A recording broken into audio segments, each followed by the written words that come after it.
Ms. Driver? Here. Ms. Genovese? Ms. Linthorst? Here. Mr. Mason? Here. Mr. Resnick? Here. Mr. Sawicki? Here. Ms. Williams-Galliano? Present. We do have a quorum. Thank you very much. The New Jersey Open Public Meetings Law was enacted to ensure the right of the public to have advance notice of and to attend meetings of public bodies at which any business affecting their interests is discussed or acted upon. In accordance with the provisions of the Act, the Hopewell Valley Regional Board of Education has caused notice of this meeting to be published by having the date, time, and place thereof communicated to the Times and the Trentonian on January 5th, 2022. This meeting notice was also sent to Comcast Cable and Verizon Fios. The board reserves the right to enter into executive session during all meetings of the Board of Education.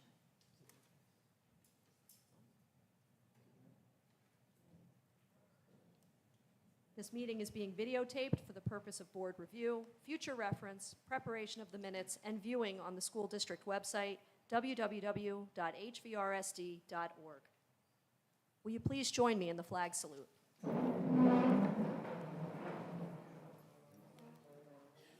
pledge allegiance to the flag of the United States of America and to the republic for which it stands, one nation, under God, indivisible, with liberty and justice for all.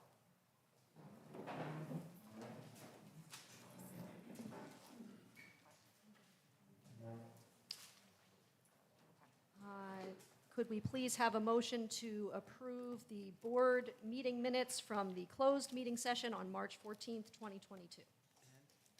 And the regular meeting on March 21st, So moved. 2022. So moved. Yeah. All in favor? Aye. Any opposed? Motion carries. I do not believe our student representative is here with us tonight, so we will move on. I do not have a formal presentation tonight. We will, in the interest of moving things along, I will reserve my comments, but I do believe that Dr. Treese has some comments for this evening. I'm also going to keep my comments brief.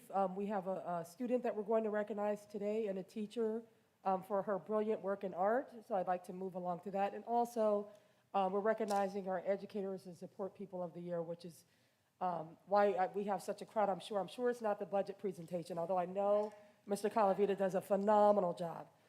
But I just really want us to take this time to celebrate all of the talent and service that is sitting here in this room, and just how great, how wonderful it is to be able to celebrate that with you here in person. So welcome, and I'm going to just pass it back to our board president so she can move the program along. Thank you very much, Dr. Treese. And now we have our student recognition, and I believe, is it Ms. McGrath is here? No, Ms. Durr is here to help us with that presentation.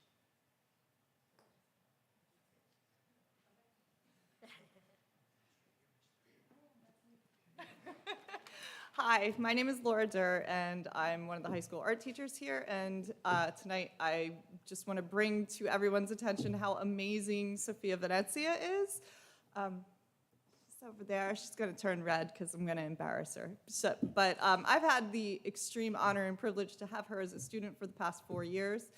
And she's not only really crazy talented, but also driven and consistent and really hardworking. And she takes every opportunity that is presented that is out there, and she runs with it.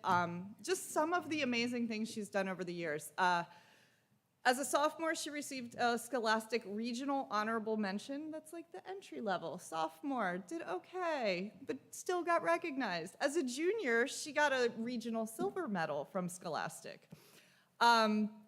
She was also accepted into the National Art Honor Society, accepted into the National Art Honor Society Juried Exhibition. She was an honorable mention recipient for the District 12 Congressional Art Awards last year, and also had a piece of art recognized by the Lowell Milken Center for Unsung Heroes Artifact Contest with a Certificate of Excellence that came with a $500 prize last year. But we're here tonight because she is, I believe, Miss Riley and I figured out, the first student here to get a gold medal regionally for her Scholastic Art portfolio. But then that portfolio, because it received a regional gold medal, moved on to the national level, and she is the recipient of a silver medal for her portfolio nationally, thousands and thousands and thousands of students. So Sophia is pretty amazing. She should stand up.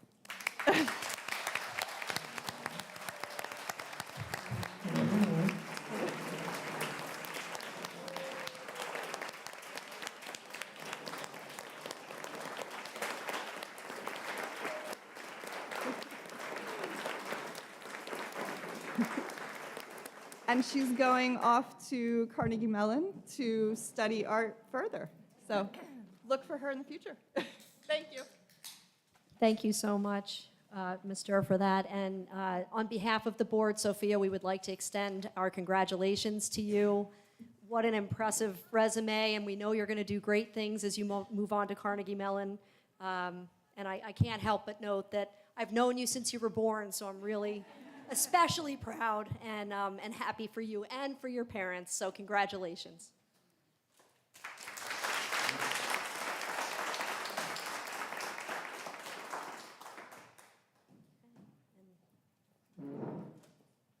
Move over there.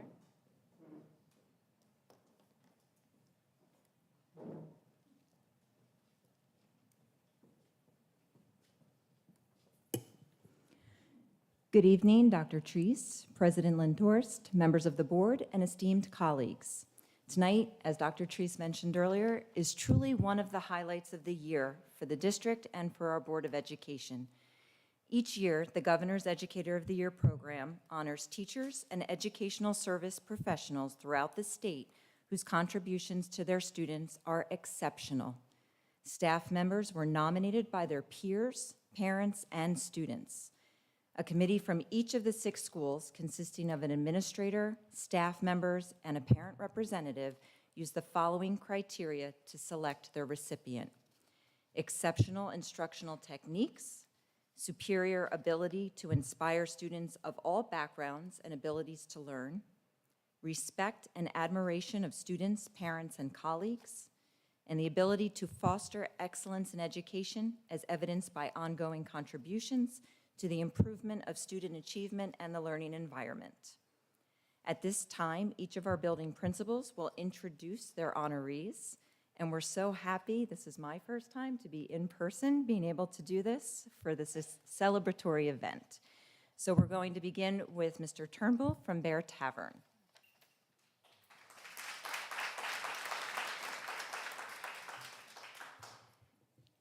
Good evening, President Lindhorst and members of the Board of Education, and Dr. Treese, and the entire Hopewell Valley community.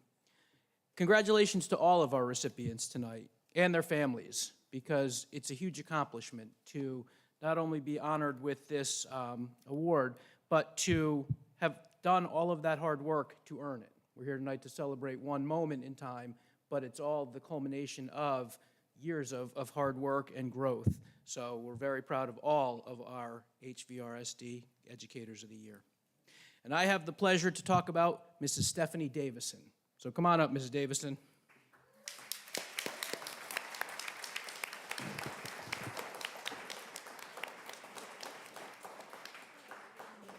No, I'm going to make you stand and have everybody look at you the whole time. But Mrs. Davison teaches special education at Bear Tavern and has worked with students in every single grade level, K to 5, in recent years, and has taught in collaborative and resource room settings. Quite literally, she can teach any child anything. She's an expert in literacy and serves as a teacher for our children, but also for a model of support for grown-ups in our building and even in higher education. Steph's a strong voice and a leader in our building's equity work and teaches a class about diverse children's literature at the College of New Jersey. Our most struggling students find unfathomable academic success in Mrs. Davison's room. But far more importantly, they find smiles, community, and a true sense that they are important and that they can do anything. This is due to her patience, knowledge, and her incredible attention to detail. Every interaction that Mrs. Davison has is intentional, warm, and supportive. She is a true master at creating a positive culture in every room that she is in. Her knowledge of literacy instruction is unmatched. Her repertoire of teaching strategies is expert level, and she continues to actively seek to learn from and share with her colleagues. Her mix of content knowledge and her ability to communicate with and guide children is rare, and it's priceless.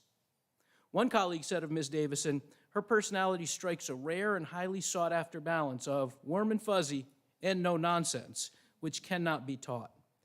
This kind of magic comes from some internal well and makes her the perfect fit for so many situations. And a parent who nominated Ms. Davison talked about how engaged his son was and how excitedly he recapped each day, even in a virtual environment. He went on to share that what really sets Ms. Davison apart is her ability to get to know her students on a very deep level. It's abundantly clear to all of her students and their families that they matter to her. Their success is important to her, and she cares about them as individuals. She quickly found out what my son was passionate about and leveraged those passions to motivate him and help him grow as a person and a learner. I am so proud to congratulate Mrs. Davison on being named Bear Tavern's Teacher of the Year.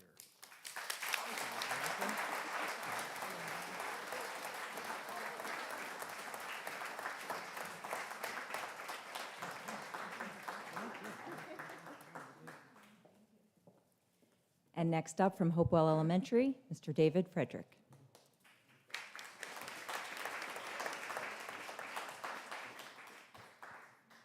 Thank you, Ms. Smith.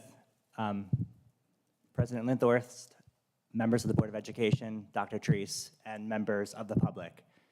Before I begin, I want to echo the comments of my colleague, who was rather succinct today. Kudos. I want to congratulate all the recipients, including Ms. Davison, with whom I've had the pleasure of working for 9 years, and very worthy and deserving. So tonight I have the pleasure and privilege of announcing Hopewell Elementary's recipient, Miss Alicia Higgins, and if she wouldn't mind coming up to join me so we can celebrate her.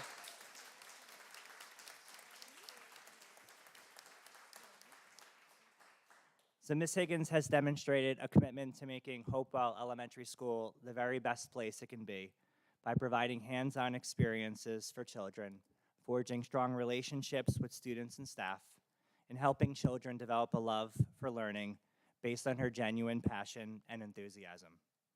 In a nomination letter submitted by a parent this year, they wrote the following: "When our daughter returned to in-person school last year in the spring, she had a rocky transition in the beginning, and Ms. Higgins stepped in as a source of comfort and familiarity to assist as she adjusted to a different level and classroom."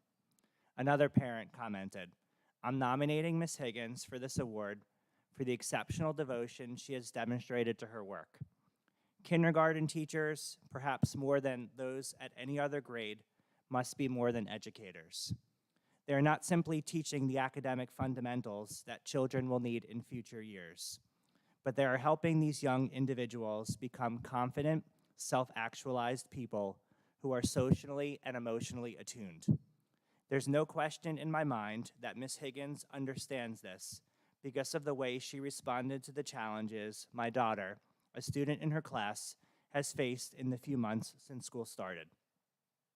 So since joining the district in 2012, she supported hundreds of kindergartners, and in addition, she serves as our student council co-advisor.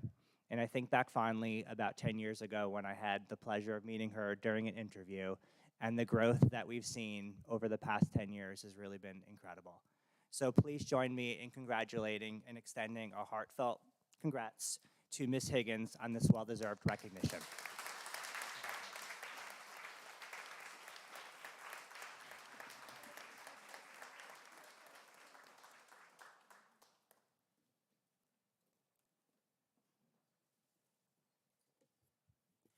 Next up from Stony Brook Elementary School, Mr. Steve Wilfing.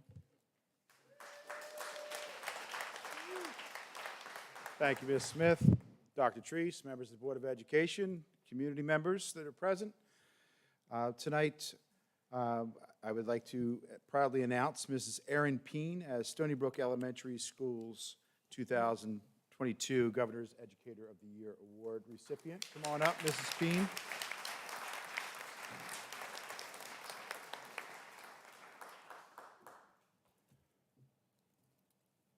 So my first real encounter with Mrs. Peen was in 2018-19 during the school year. My daughter actually had her in class. And I quickly realized or learned that Erin was a force to be reckoned with in the classroom.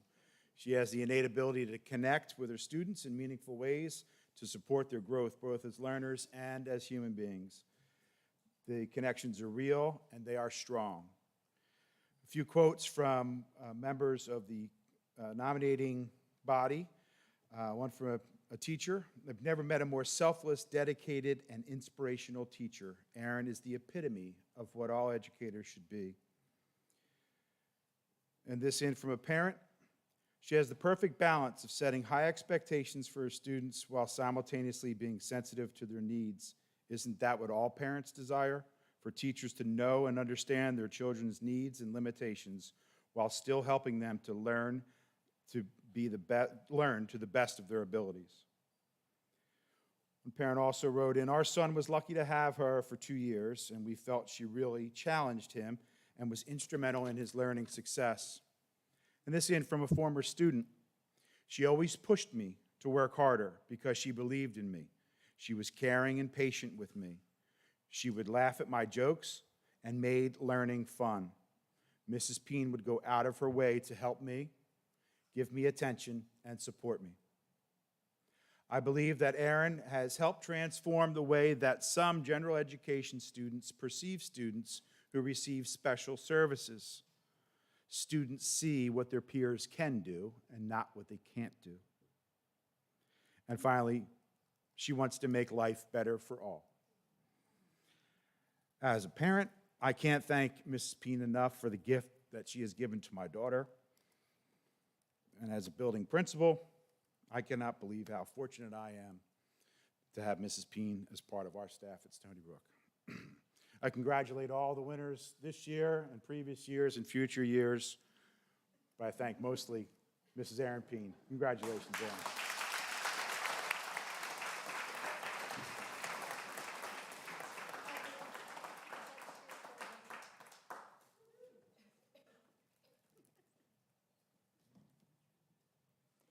From Tollgate Grammar School, Ms. Jane Ellen Lennon.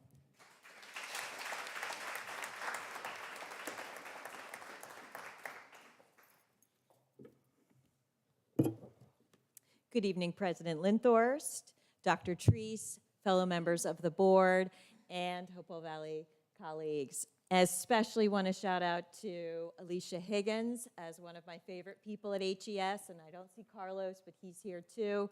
And congratulations to Chad for all the things that he has done here at Hopewell. And I'd like to go ahead and call up Miss Brittany Longo.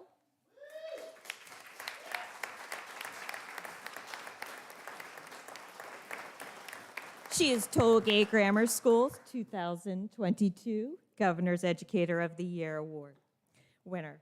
Mrs. Longo came to Hopewell Valley in 2014 after graduating from William Patterson with a degree in early childhood and elementary education.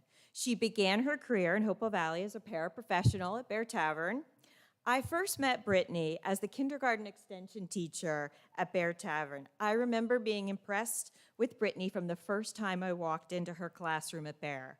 You had a sense that even as a recent graduate, she was passionate and dedicated to providing a student-centered environment. Her classroom to this day is still one we all admire in August when we return to school. In 2015, Brittany began her tenure at Tollgate Grammar School in kindergarten. She has taught first and kindergarten and been the student council advisor for 3 years, contributed in many ways to the culture of Tollgate. Not only is she dedicated to supporting her students' growth, Brittany takes her own professional growth very seriously. She is definitely my go-to girl for the hottest new book of the school year. Mrs. Longo received several nominations from parents, fellow teachers, and paraprofessionals. From one parent, When I found out that my youngest son would have Mrs. Longo as a kindergarten teacher, I was thrilled. He entered kindergarten at the start of one of the most bizarre years ever, 2020. I was worried and uncertain about how he would navigate online learning as a 5-year-old. How would he ever learn to read, learn to socialize in this climate? However, it was clear early on that my son was in exceptional hands. One of my favorite things to do was to listen to Mrs. Longo's kindergarten Zoom meetings, where she made socializing and forming meaningful connections a priority for her students. He also learned about his classmates and his teacher, and it was apparent he felt a connection during a very isolating time in our nation's history. From another parent who's actually an educator, I know the demands that teachers face. I know the long hours of prep that are involved and sometimes go unnoticed, time and commitment it takes to teach in the 21st century. Mrs. Longo knows all of her efforts and energy that she puts forth in her teaching have not been unnoticed. 2 of my children are better human beings and having been in her room. One thing we do work on with Brittany is telling her to go home. So on Tuesdays, she's allowed to stay late, but every other day, we're chasing her out of the building, honestly. And lastly, from a colleague, Brittany was one of Hopewell Valley's pioneers in establishing and creating a culturally responsive classroom. Brittany spends the month of September getting to know her students in the classroom. She not only wants to know her students' strengths and weaknesses academically, but as thinkers, dreamers, musicians, artists, and athletes. Brittany's friendly disposition and active listening skills help to create a learning environment that is inclusive to all students. Brittany continues to demonstrate leadership and innovation both inside and out of the classroom by serving as Tollgate All Hands Committee and by taking the initiative to research and develop additional whole school activities that encourage teachers to learn and educate about the whole child. She works closely with district supervisors, representatives to expand and enhance the Hopewell Valley CRT initiative, and she is also an active member of the Spirit Committee. Tollgate is lucky to have Brittany Longo, and please join me in congratulating her on this great honor.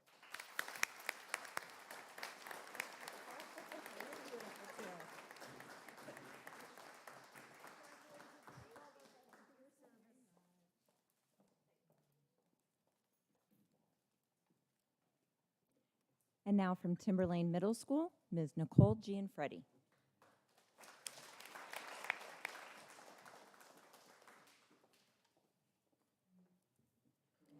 Good evening, President Linthorst, members of the board, Dr. Treese, and the Hopewell Valley community. Congratulations to all of our Governor Educator of the Year recipients, such a well-deserved honor, and a special shout out to some that I've had the privilege of working with, Stephanie, Erin, Carlos, and Simone. I'm now gonna call up the Timberlane recipient, someone who is often most comfortable in her nurse's office than in the limelight, but come on up, Mrs. Shevlin.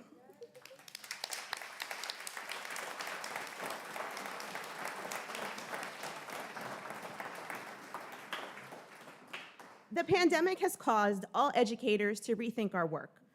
While we have all faced challenges, the role of the school nurse was transformed and expanded in ways that we never could have imagined. But this hasn't stopped our school nurse, Mrs. Shevlin. Kim Shevlin single-handedly monitors a school of over 800 students and 100 staff members. On a daily basis, her office is hopping with students as she tends to injuries, allergies, illness, health screenings, sports records, all while giving out a cough drop or a Band-Aid. Kim takes care of each one of us at Timberlane. But Kim doesn't stop at the end of the school day. Kim is always at any of our special activity nights. She can be found dropping off sports physicals at 4 p.m. or even stepping up to cover the athletic trainer at a sporting event. As one nomination stated, Kim was amazing long before COVID, but these past 2 years have certainly helped showcase her talents. She is now dealing with the normal challenges of her job, compounded with the ongoing changes in the world due to the pandemic. And somehow she continues to do it with grace and a smile and deserves to be recognized for her incredible work ethic, knowledge, and compassion.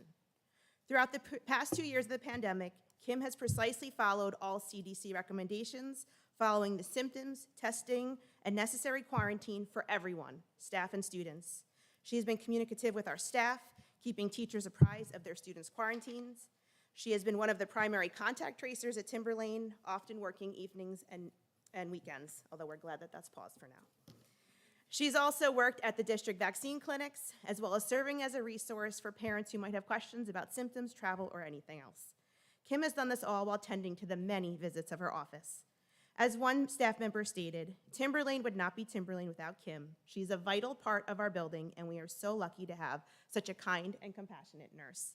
It is my honor and privilege to present to you the 2022 Timberlane Educator of the Year, Mrs. Kimberly Shepland.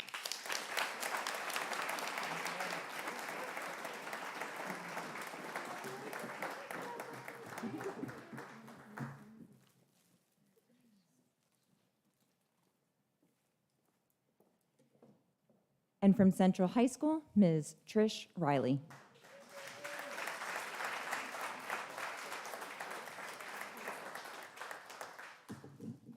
Good evening, Dr. Treese, President Lindhorst, and members of the Board of Education. Thank you for the opportunity to honor so many amazing educators this evening. I am thrilled to recognize Mr. David Schwartzer as the Educator of the Year for Hopewell Valley Central High School.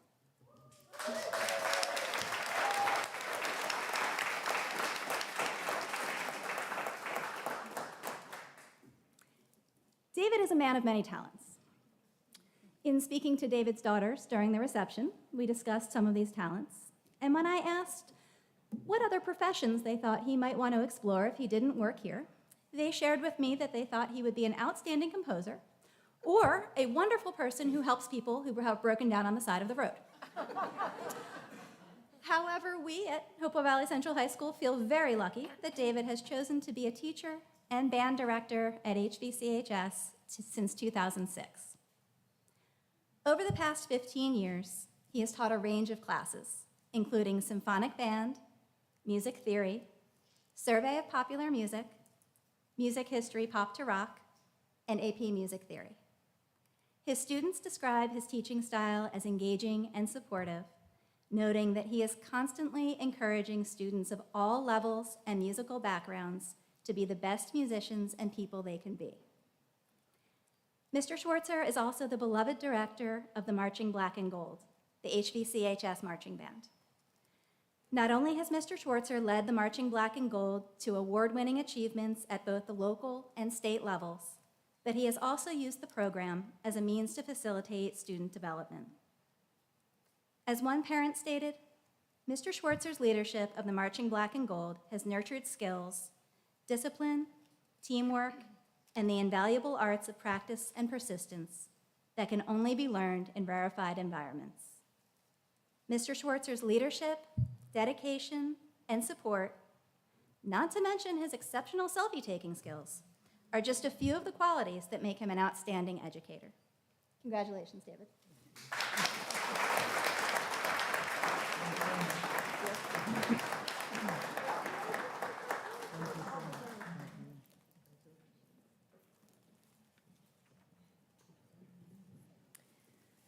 This evening, we are also honoring 3 support staff professionals from Hopewell Valley for their hard work and dedication to the district. Eligible candidates included paraprofessionals, secretaries, custodians, maintenance workers, bus drivers, van attendants, campus safety officers, and the technology department. A committee consisting of myself, Tom Quinn, Director of Facilities, Heather Van Mater, Director of Transportation, and Seth Beers and Simone Rodriguez from the HVESPA reviewed nominations and selected individuals based on the following criteria: dedication to their job, making a difference in the lives of staff, students, and parents, and being inspirational. So tonight we're going to bring back Mr. David Frederick from Hopewell Elementary School for his honoree.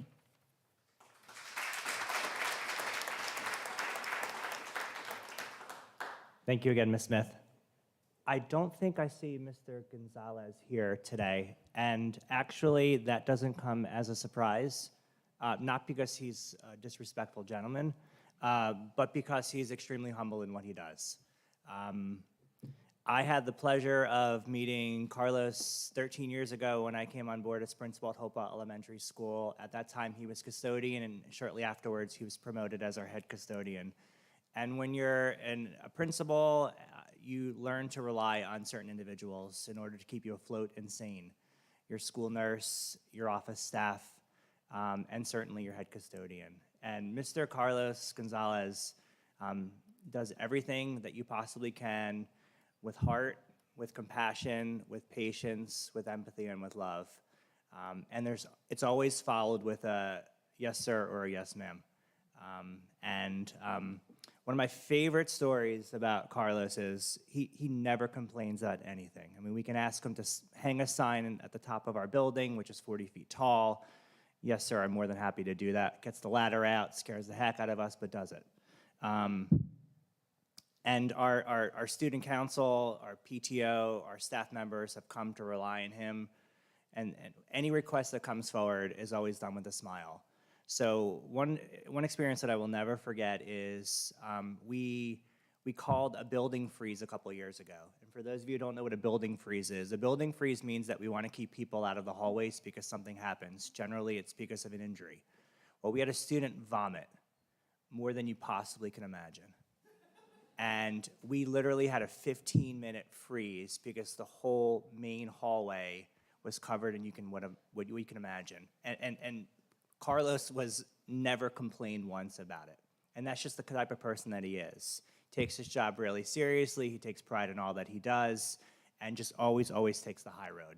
And I really wanted to highlight Carlos today by reading some of the nominating letters that came in from staff members and parents. The first of which is from a parent who is an administrator in a neighboring district. My 5th grade son said, "Mr. Gonzalez has one of the most challenging jobs. He continually has to help even when other people aren't making it easy for him, like those that vomit. We really appreciate all that he does to keep our school clean and safe. Anytime he has an interaction with students and parents, it is always extremely positive. He could be seen smiling and encouraging polite discourse when appropriate.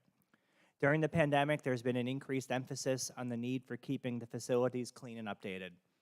Carlos should be commended on rising to the challenge and meeting all additional needs and expectations." This from one of our secretaries.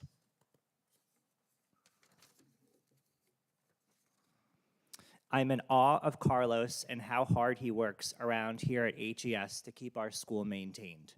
No matter what request we have for him, he is always pleasant, kind, and ready to take on the task at hand.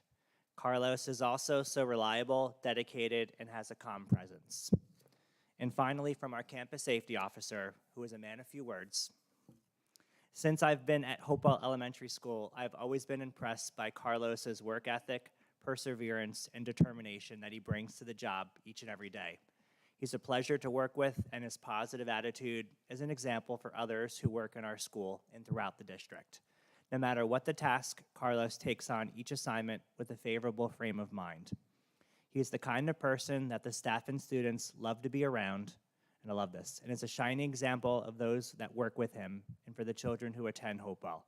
I've never heard Carlos shy away from any task or not bringing 100% to anything that anyone asks him to do. And that is the sign of not just a good custodian, but just a really good soul. And on that, I congratulate with a heartfelt congratulations, Mr. Carlos Gonzalez."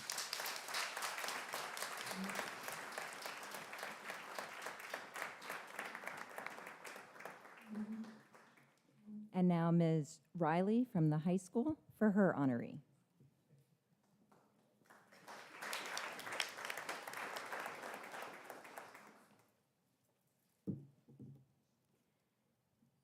This evening, I am extremely honored to recognize Ms. Carol Kurowski as an Educational Support Professional of the Year.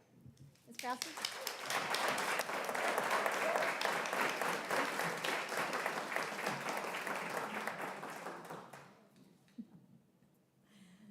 Carol Kurowski has been a vital part of the Hopewell Valley Regional School District since 1988.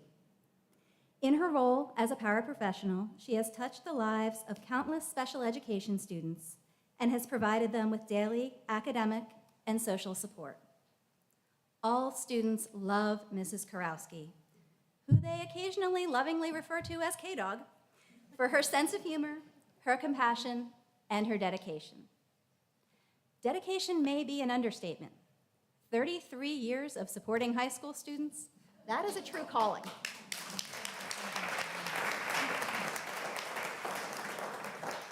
As one of her colleagues stated, Carol goes above and beyond helping students in and out of the classroom. She creates relationships with students that last beyond graduation, and she is always willing to help. Mrs. Kurowski not only provides support for students, but she also serves as an unofficial mentor for new paraprofessionals as they acclimate to the building, and as a resource for HVESPA members throughout the school as a building representative. Clearly, as her colleagues have said, Carol is one of a kind and an asset to the HVCHS family. Her involvement, dedication, and passion in our HVCHS and HVRSD community make her a true asset deserving of recognition. HVCHS would not be the same without Carol Kurowski, and I'm honored to present her with this recognition tonight.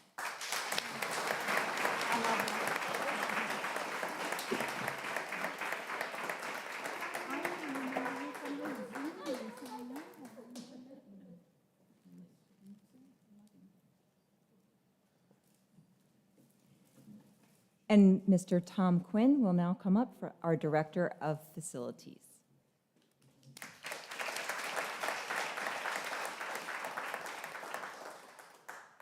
Good evening, Ms. Lindhorst, Dr. Treese, board members, and the Hopewell community. I'm here tonight to honor Chad Ennis, who was nominated and won the award. Chad, could you please come up?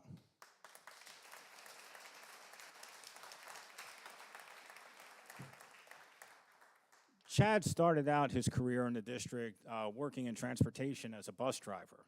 And just a little over, just about 4 years ago, I guess, we had an opening in grounds, and Chad applied for it. I knew right away as soon as I interviewed him that he was a perfect fit for the job. My concern was I was stealing a bus driver from transportation who so desperately needs their bus drivers. Well, Chad didn't let any of us down because he went to the director of transportation and said, if you need me, call me, and I will be there. And he has done that for the last 3.5 years. He had been in grounds for about 1.5 years, and we had an opening in maintenance.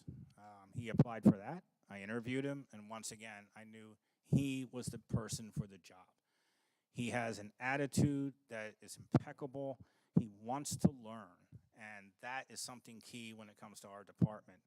He works alongside our plumber, alongside of our HVAC technicians, and I have to be honest, without his help, I doubt that we could have made it through the winter with some of the problems that we had. So Chad is a fantastic person to meet. He's a fantastic person to work with, and a tremendous work ethic. And I couldn't ask for anybody better. So congratulations, Chad Ennis.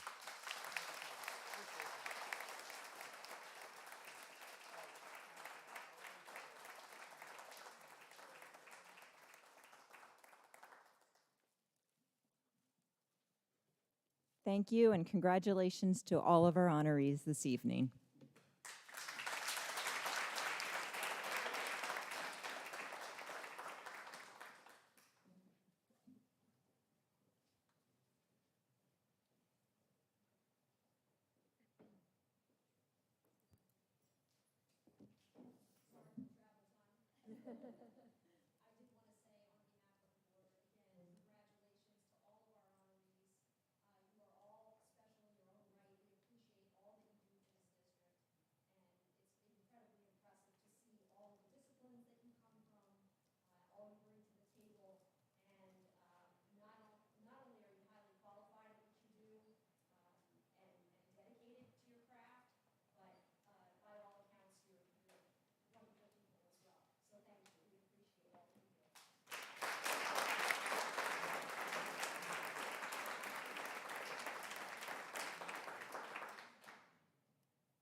With that, we will move on to our public hearing and special opportunity for public comment on the budget.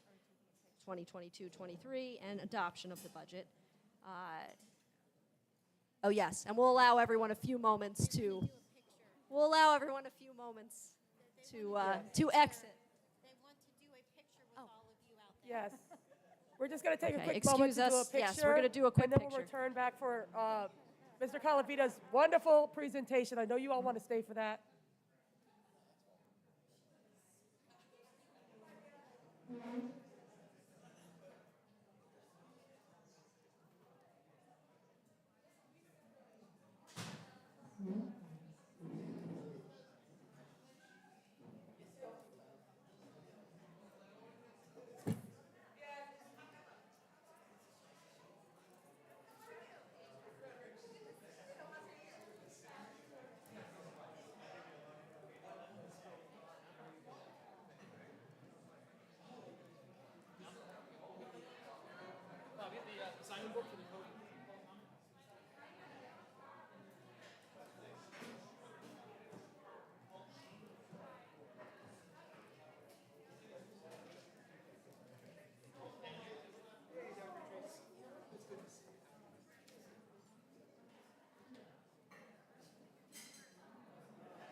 All right, just, I don't know, Gotcha. just Thank you. so you're aware.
Bob, I'm sorry, can I stay for a second?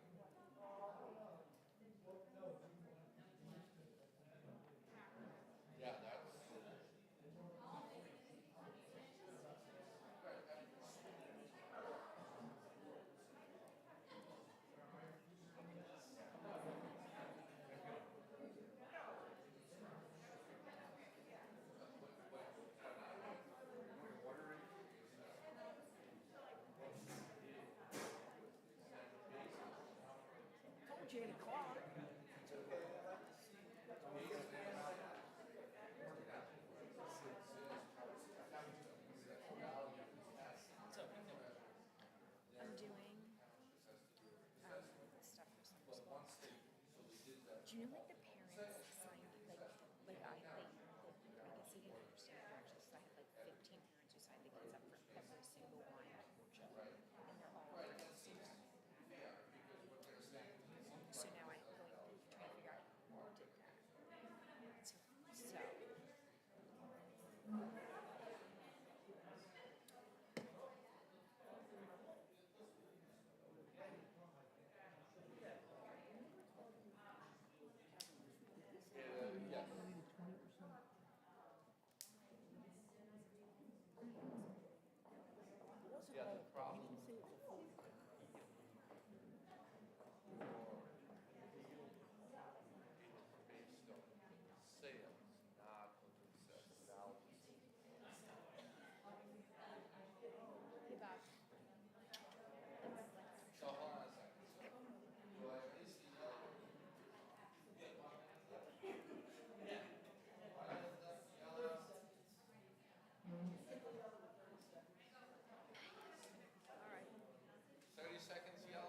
I don't know that we have everyone back, do we? Well, we don't have Ms. Smith, but she can make her way. And that's Alex.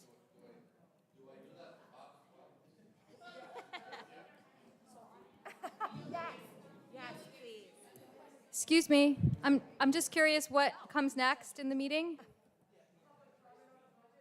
Okay.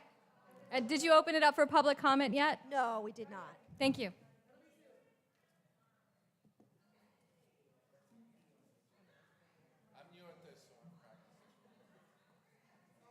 Okay, we're going to move along so we can get going with the presentation of the 2022-23 budget. Mr. Calavita. Thank you. Okay, what happened? My airtime dropped off. Just like that.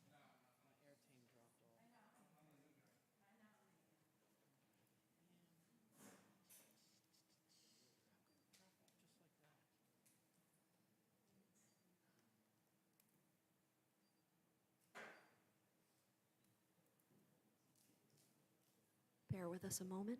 Experiencing some technical difficulties. Please stand by.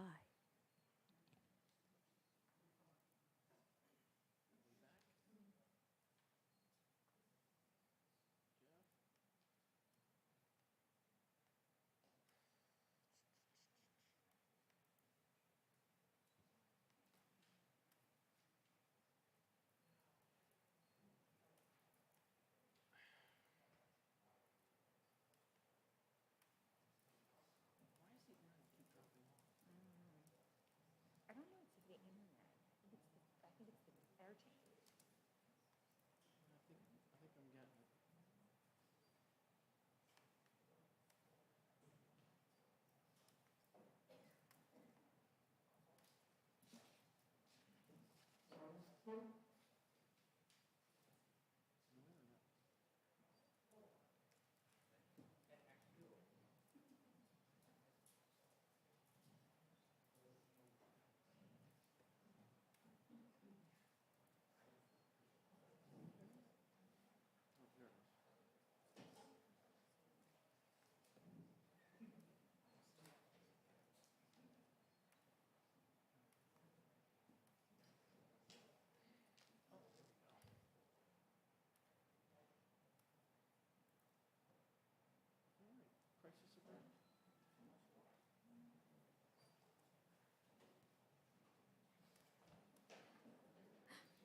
Too much for not having a hard connection. Oh,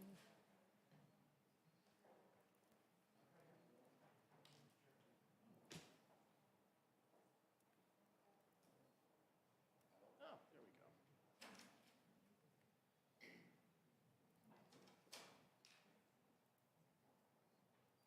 All right, let's try this again. All right. So we're here tonight to review and approve the final budget. That's not the right presentation, of course. Anyway, it is. Let me change the heading. Okay, we always begin our budget presentations with a review of the mission statement. Our mission statement is what we base our budget on. It's what drives our budget. The things we value are the things that you're going to find within our budget. This is where we've come. Over the summer, we started our budget process internally, discussing where we wanted to be at this time. We had budget presentations in September on the C&I budget, October discussing special education. In November, we discussed facilities. These are our biggest budget drivers and why we spend a lot of time analyzing and going through what is making these big budget drivers tick. The period of time between November and February is when we meet internally with all of our budget managers from school, principals, and the secretarial staff there to our technology department, special ed again, and all of our cost centers within the district to discuss what they have within their budgets. In January, we start discussing it on a large scale with the Board of Education to see where their goals and guidelines are, and that helps develop our process further. In the period of March, we get our state aid support. We get what's known. We have to submit our tentative budget at that point which goes to the county office, and they review our budget for appropriateness. Once it gets approved, on March 28th, it was approved by the county superintendent. We bring it back to the board in April and the public for a final hearing and adoption. So it's been a long process to get to this point. Just some quick facts. We just have just under 3,400 students in the district, of which 3,000 plus are transported every day. We have 8 buildings, which include 6 schools, an admin building, and a transportation maintenance facility. 429 teachers and 297 additional staff members support those students. We are a district factor group I, which means we are among the more wealthy districts in the state of New Jersey, J being the highest. We feel that we are a unique district in that we have small schools with small class sizes. We offer an enormous amount of programs and support, both extracurricular and curricular, with a highly experienced staff. Our programs that we provide to the children of the district exceed significantly all state minimums, from the arts to the languages, math and sciences, STEM, and our extracurricular offerings as well. We are one of the few remaining comprehensive high schools in the state of New Jersey, which means we offer everything from the academic to the vocational and technical. Just an example of the students that we serve, especially during the COVID times, we did some special things to engage our students with outdoor tents, our Zoom meetings, classroom structures. Everything we do is to support students. Again, we support students in all of their curricular and career areas, from the athletic, the technical, college-bound kids. We support all of them in any of the desires that they choose. We also play an important role in the community. We've hosted forums, various forums on equity. We host a mobile food pantry in our offices, vaccine clinics, COVID testing, any number of things that we get involved in to support the community in which we reside and support. These are the priorities that we set forth back in September, October, and how we wanted to develop this budget. As I mentioned, they reflect the values of the Board of Education in the community. We wanted to maintain all of our programs and services. We didn't want to reduce anything or take anything away. We maintain a rigorous academic program. We will always continue to review and revise our curriculum so that it meets current content standards and current trends. Our class sizes are in accordance with Board of Education policies, and we try to keep them limited as much as possible. We must meet all of our contractual salary and benefit obligations. We continually evaluate all of our programs and staff to reflect our current enrollment. And we try to develop a budget that prepares us for an uncertain future. As of right now, we are in an uncertain future given a lot of different things going on in the world today. Some of the things that we considered when we built this budget. In this current time, the costs for energy and fuel have risen and are expected to continue to rise with the conflict going on in Ukraine.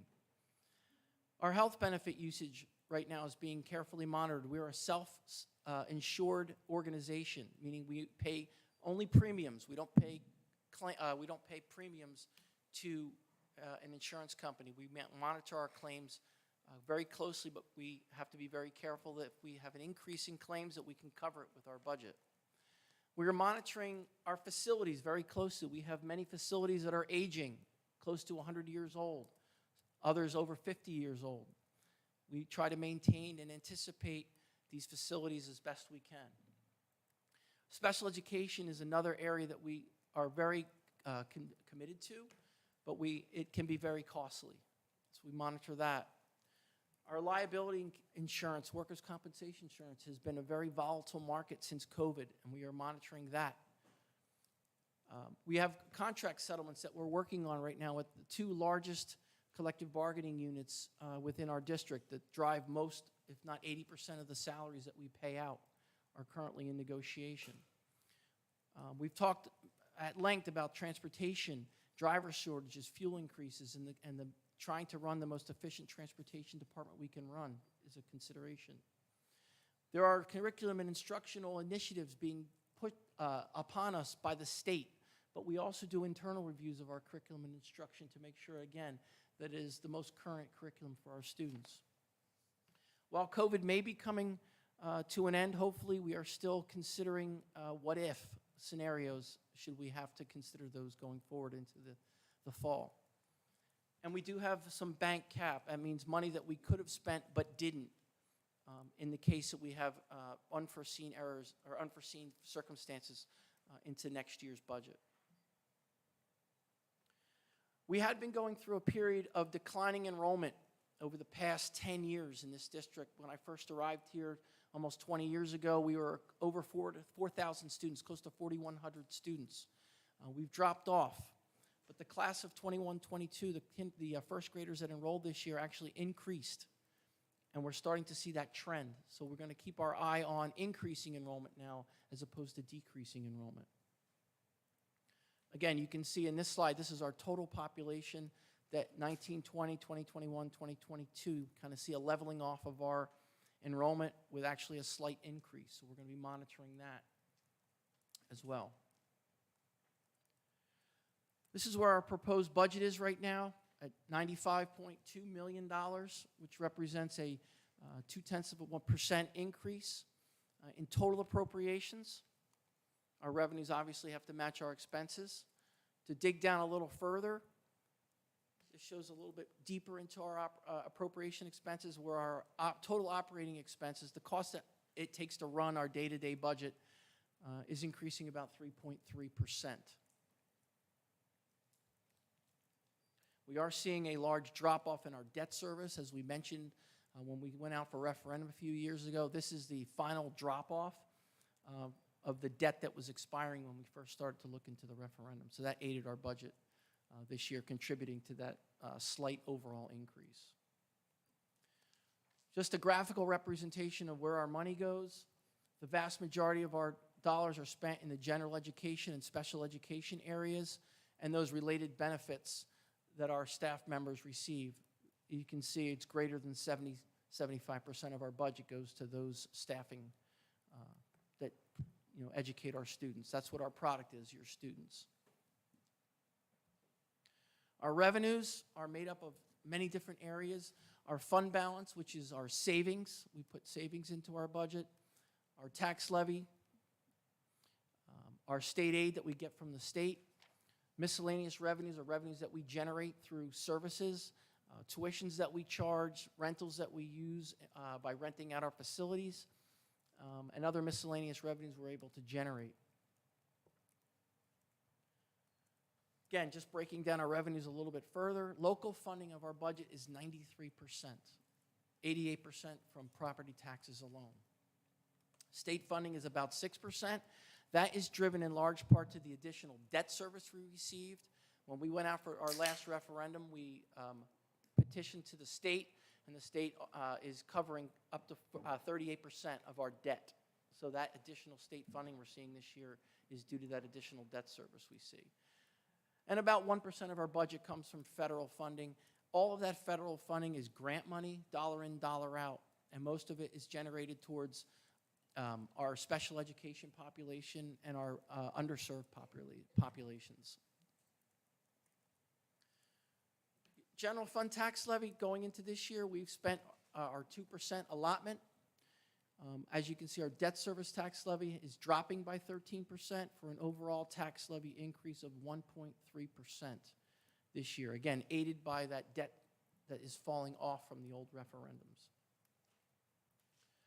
What it means to the taxpayer, in Hopewell Borough, your tax rate, your school tax rate will go up a penny for about a total of $57 for the average home is priced in the area of $475,000.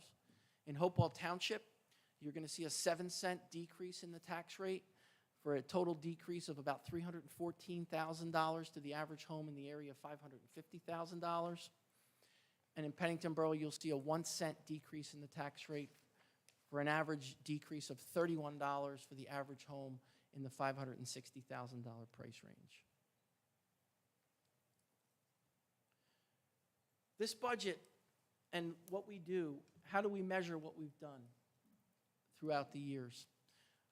We do school climate surveys. We reach out to our graduates. We offer that challenging, rigorous curriculum that we've spoken about. We're proud of the colleges' acceptances that we've gotten for our students. We are very proud of the co- and extracurricular programs that we offer to all of our students. I think more than 65% of our students participate in something, whether it be co-curricular, a play, a sport, but we have students at the high school and the middle school, after school, almost every day. We're proud of our SAT scores. We offer well above the norm in AP courses, not in the students that actually take them, but the number that we offer. And many other things that we look at with our students and how we measure what they're doing, how we're succeeding with them. This list is too long to read through, but so many things that we look at and how we see a return on our investment, all of these things that our students have been able to achieve. The impact that we have in our community is that we've seen in the last 10 years, home prices have increased. And we believe that the quality of the school district is a driver in the value of homes in this area. We have also done things to control costs. As I mentioned, we're a self-insured health benefit provider to our staff members. It has helped reduce our budget by millions of dollars over the past 4 years since we implemented this. And we continue to save money below what we could have been at had we continued to go through a regular insurance program. Our special education program is strong in this district, and we return students home from costly out-of-district placements on a regular basis as often as we can to their least restrictive environment, which is what we are supposed to provide. We reduce staff to coincide with enrollment. As our enrollment was declining, we have been able to reduce elementary class sections by 21%. That's why I mentioned earlier that we are monitoring our enrollment now, because as we've reduced over the years, we may have to start to see increases in staffing over the next several years. We have also reduced administration correspondingly over the last 12 years. We participate in the school choice program, which provides access to open seats for out-of-district students where we receive revenue from the state. Totals about $300,000 of our budget. While it might not seem a lot, $300,000 can provide at least several teachers to support our programs. In technology, we moved to a Google environment, much more cost-effective. We moved out higher-costing Apple computers and regular computers for our students and gone to that one-to-one environment. In energy, while we see costs of energy increasing, we go out and cooperatively bid for electric and gas. And during our last referendum, we've started to eliminate our higher-costing HVAC units for more energy-efficient models. And we've seen reductions in our energy bills due to this. That brings us to the end of my portion of it, and we'll open that up now to board members and ultimately to the public after board members have had a chance to question. Do we have any questions from board members on the budget?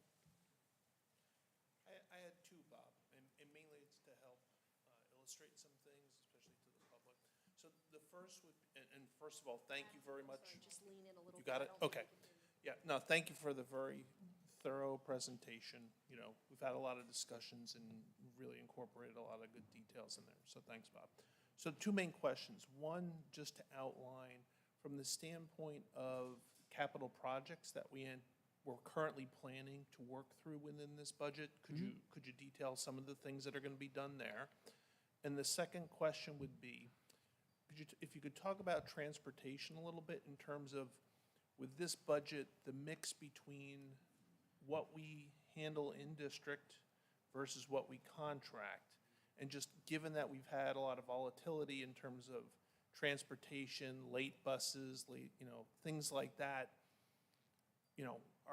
are we looking at potentially having to change that mix to give us better reliability going forward? Sure. Just some thoughts on those two areas. So just to touch base on I pulled up the slide here on capital projects that we have. We do have an extensive capital project list that we discuss in our Finance and Facilities Committee and we've discussed this slide several times in previous meetings. This year, we are looking at addressing some of our athletic fields. Our tennis courts need to be redone. They've cracked and they are long past the ability to repair them. So that's in our budget this year.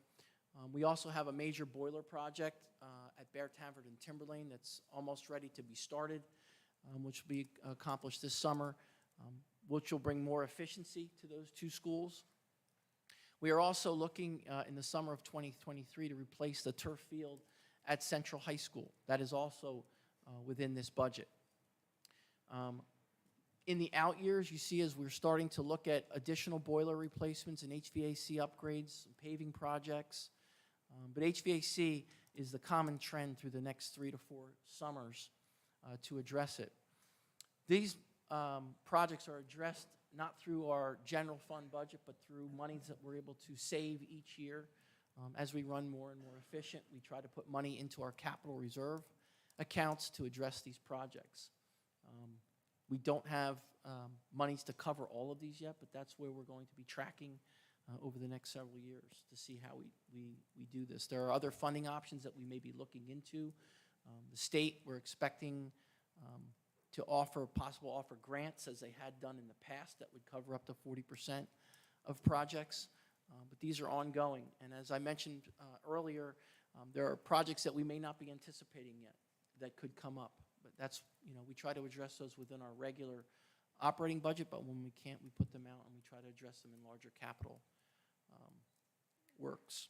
Bob, before you move off of the capital projects, if you could speak to how much of the 22 and 23 projects are these recently identified, or have they been delayed, that have them kind of be at the top of the list? I know we've talked in the past about, some of these have been on the docket for years. Yeah, all of these projects were on the docket for the original referendum that we did back in 2016.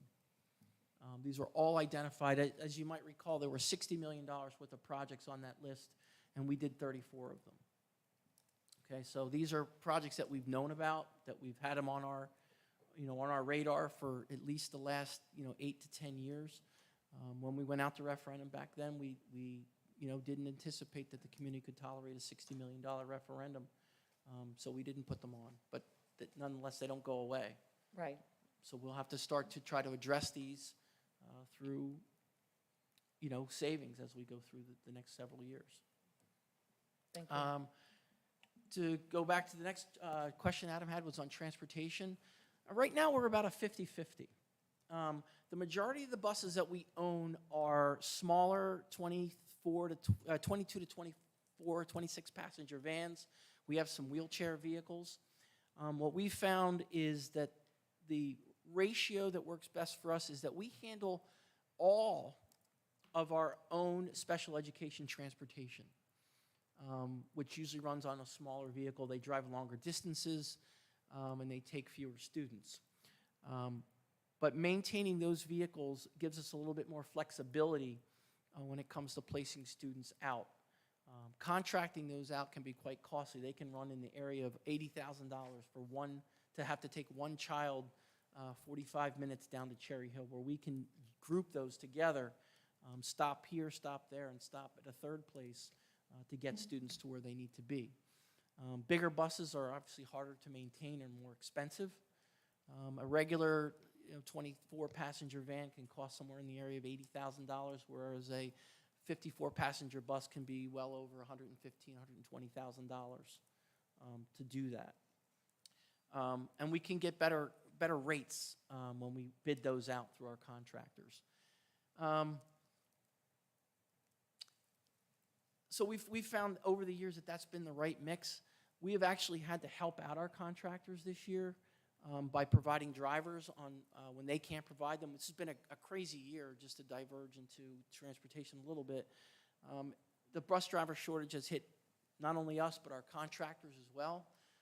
We've gotten many calls each day from our contractors saying, we can't cover BT1 today. You have an extra driver that can cover that, and we've tried to swing that when we can.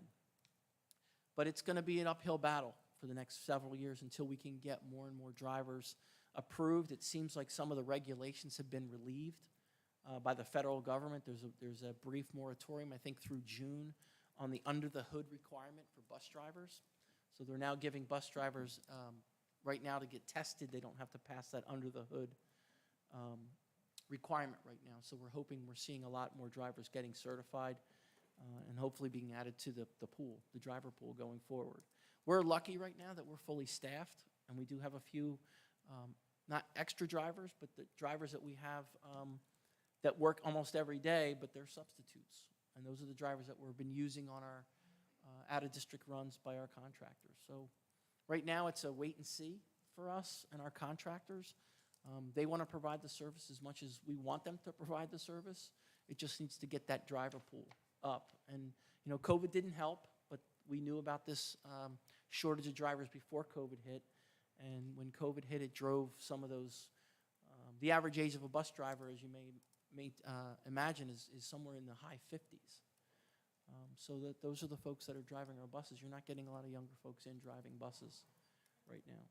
So it's something we're going to have to deal with over the next several years.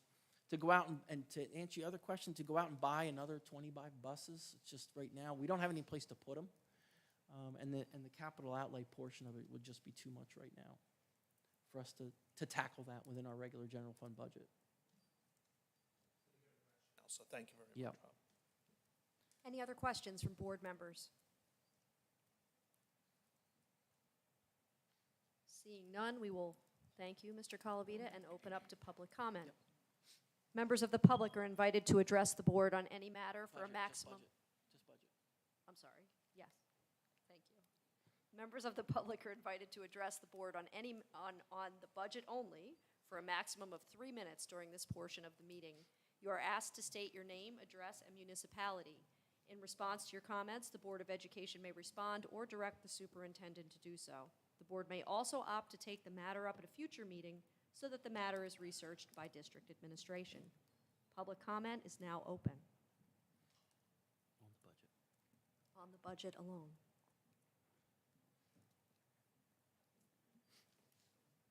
So Warner Graff, Hopewell Township, 2 girls in the system.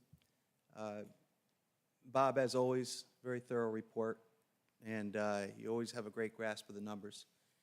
I'd like your opinion on one thing in particular. Our enrollment has gone down, but the costs continue to go up. If you might put your thumb on it for the gallery here on why, as enrollment numbers drop, we continue to see increases in the school budget to the degree that we have over the last 10 years. The second thing I'd like maybe some commentary from the board on is you all saw the announcement on March 1 about the park project. And with this increased enrollment, which is a physical certainty, right? Over 1,000 more units coming on, townhomes, apartments, and so on. And the fact that they went to a pilot program for the tax base. My understanding is that although they, quote unquote, have no intention of aggravating their neighbors, you know, based on the fire district and the school district, that they're not legally bound necessarily to give the right apportionment to the schools that you would have received via the tax through the regular system. So I would like to know how the school board is looking at that and how you can, have you done a thorough due diligence in how to protect the school district? Because if things get tight with Hopewell Township, as they very well might be, you never know what's going to happen with sewer projects and that type of thing. How are you going to guarantee that you're not going to get shortchanged and have to go to the public for more money with those extra students coming in? Thank you. Thank you, Mr. Graff.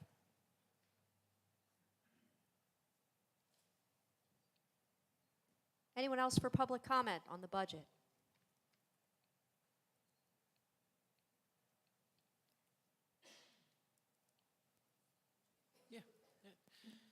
So, yeah, we've been wrestling with the decreasing enrollment and increasing budget for many years now. But a lot of that is driven by areas that we can't control. We've seen increases in our special education population over the years, and it's something that we have to address. Those costs, while our budget is capped at 2%, special education tuitions in the schools that we need to send them to increased almost annually by 10% or more, according to the state. The state certifies those tuitions, and they go up, and we're required to educate those students. Costs for salaries for all of our employees have gone up higher than 2% annually, and they're our biggest driver. As I mentioned, greater than 75% of our budget is salaries and benefits.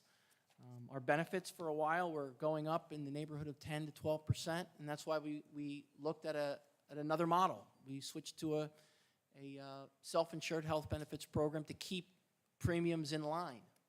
You know, we pay the claims. We don't pay the premiums. So any of the savings comes back to the district where we can reduce the costs. We maintain, as I mentioned, we maintain small class sizes in our schools. We try to maintain equity within our schools. So while a class size may go, we may be able to fit, 22 students in a classroom at Bear Tavern. You may not have that luxury at other schools because of the way the numbers drop. We've reduced staffing when we could, but you get into those crazy areas where if you take a staff member away, the class sizes go up to 23, but if you leave that staff member in, they go down, to 17. It's hard to make that line, especially a school like Tollgate. If you get 51 students, in the 5th grade, you wind up having 25 and 26 in a class. This community finds that to be unacceptable. So we've maintained and tried to maintain class sizes low, but there's a cost to that. So while it may look like classes are reducing, the population's reducing, where those students are causes us to maintain staff members to keep those class sizes where they are. We also, several years ago, tried to do a redistricting project. It wasn't met very kindly by residents, especially in the Stony Brook area. So we pulled that off the table. If you looked at our populations, we could probably reduce staff members if we did redistrict. The cost of our budget is staff. It's a lot of staff.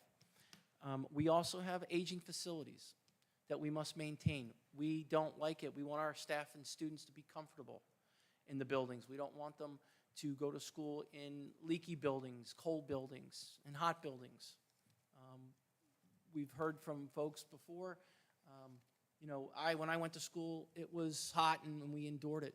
But nowadays, people don't accept that. When they go to their place of work or business, the climate is controlled, and they want that for their children and the students. And it provides a better learning atmosphere for students when they can concentrate, on the work at hand and not the temperature in the buildings.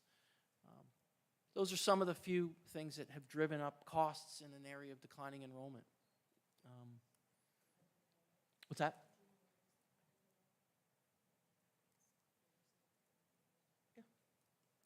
So we have met since the pilot came out a few months ago with Hopewell Township. They are working with us to help mitigate the loss. They're taking money off their ratables off the books per se with the pilot. That's what a pilot does, and hopefully that they'll invest that money wisely in the township.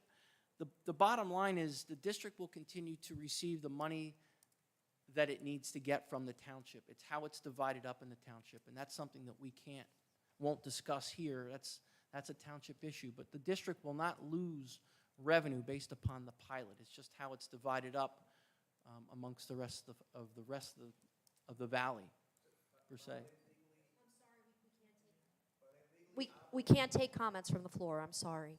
So, Mr. Graff did ask this question, are they legally obligated to, give us funds beyond what is allocated to us? And the answer is no. We've been working in meetings with them. I'm going to take this off for a second. I'm wearing it because I'm fighting a sinus infection. We have met with the township committee multiple times about this pilot. They are working with us to pay for a demographic study, one we would have needed anyway. We knew about these developments coming online, whether they were pilots or not, and how that would affect the district. We're looking forward to having more students join our district as our enrollment is shrinking. But our facilities have changed, the usage of our facilities have changed, in that we've brought many of the students that we had out of district, thanks to Director Donardo, and our rooms are used differently than they used to be. So there is going to be have to be some expansion, probably to Bear Tavern. This is something we've looked at in the past and actually have had plans drawn up for quite some time to make that facility larger to absorb beyond the space that we do have to absorb some of that now. We'll be running that demographic study before the end of the school year and presenting to the community so that we can see what we have to look forward to on the forefront, and then have those the township sitting alongside us with their agreements to kind of help us with some of that work, whether it's the extension of Bear Tavern. They've talked to us about some work on roads and things like that we need to do to make sure we have safe passage to places like Bear Tavern and other places in the district, and where other areas they can help us fund some of the facility work that we need. So I'm hoping that their partnership with us will alleviate all of the concerns that you all have, that we may have, but they've been very open about their willingness to meet with us to share in that responsibility along the way, and we'll keep communicating that to you. Thank you, Dr. Treese. Thank you, Mr. Calavita. And with that, public comment on the budget is now closed. We will now, we have to vote. Yep. Need a motion, a second to approve the budget. Yes. So I will request a motion for the board to adopt the resolution to approve the 2022-2023 annual school budget as presented. Motion. Second. It's a roll call vote, I believe. Ms. Driver? Yes. Ms. Genovese? Yes. Mr. Mason? Yes. Mr. Resnick? Yes. Mr. Sawicki? Yes. Ms. Williams-Galliano? Yes. Ms. Linthorst? Yes. Motion carries. Thank you. Thank you very much. We will now move on to our general public comment period on any items. Members of the public are invited to address the board on a matter for a maximum of 3 minutes during this portion of the meeting. You are asked to state your name, address, and municipality. In response to your comments, the Board of Education may respond or direct the superintendent to do so. The board may also opt to take the matter up at a future meeting so that the matter is researched by district administration. Public comment is now open.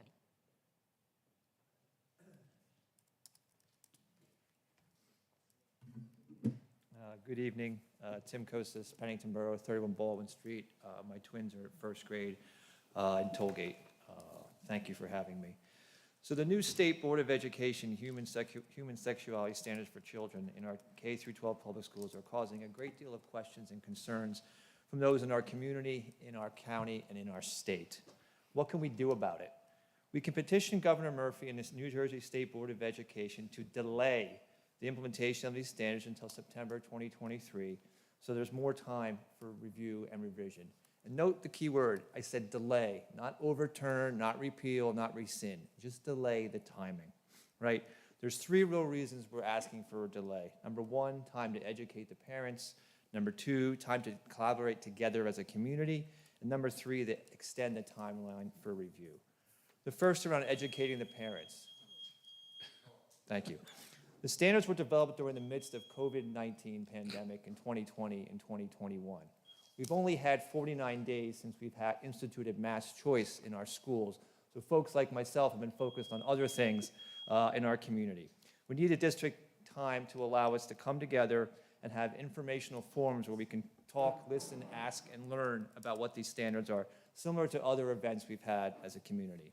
Second, we need to collaborate together so our district, our administrators, our staff, and parents can come together and review this curriculum together and make sure it satisfies both the state's needs, but also is age appropriate for our children.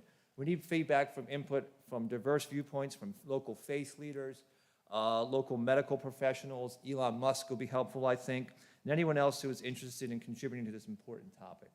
And lastly, parents have been told that this curriculum is going to be developed over this summer. it's kind of challenging. It doesn't give us much time as a community to really review these standards, give teachers time to implement them and get them ready for a September launch in this coming school year. So we're just asking for more time to do that. So I have a petition with me. I'll leave it here. I do need to leave, but I have it, and I will just ask if those in the community and if the school board would take a look at it and consider it again in delaying the standards for 1 year. Thank you. Thank you, Mr. Kosis.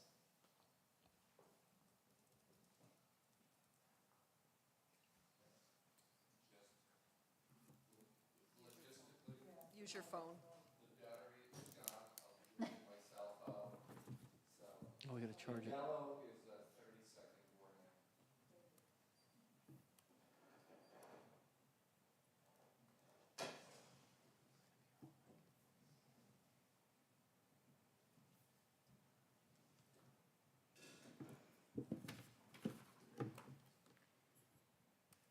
Good evening, members of the board.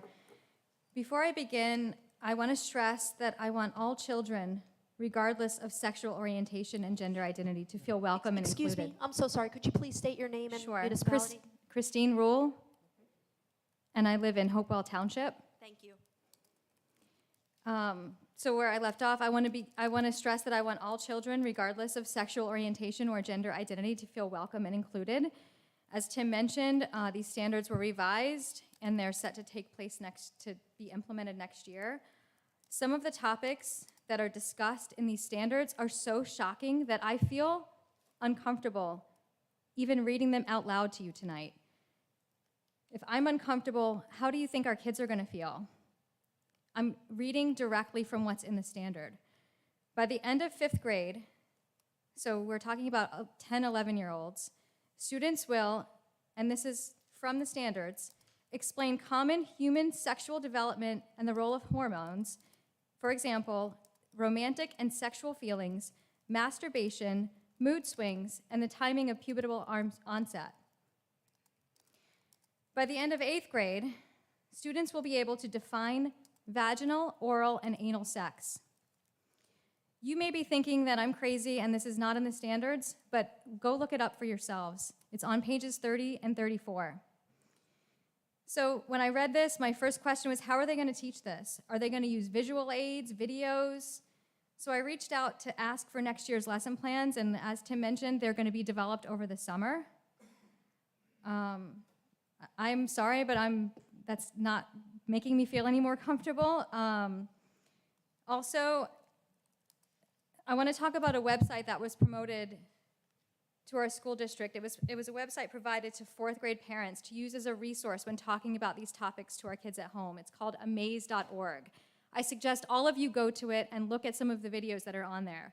This website uses colorful, short cartoon videos to discuss topics such as private body parts, sex, porn, and other adult behaviors, and it introduces many of the concepts in the new standards. Please go to the website and look at it for yourself. My understanding is that these are just guidelines, and the school is not required to teach all the new standards exactly as it's written. When I asked the curriculum director, she said yes. Since we are a public school, they must abide by these standards, including what I mentioned above.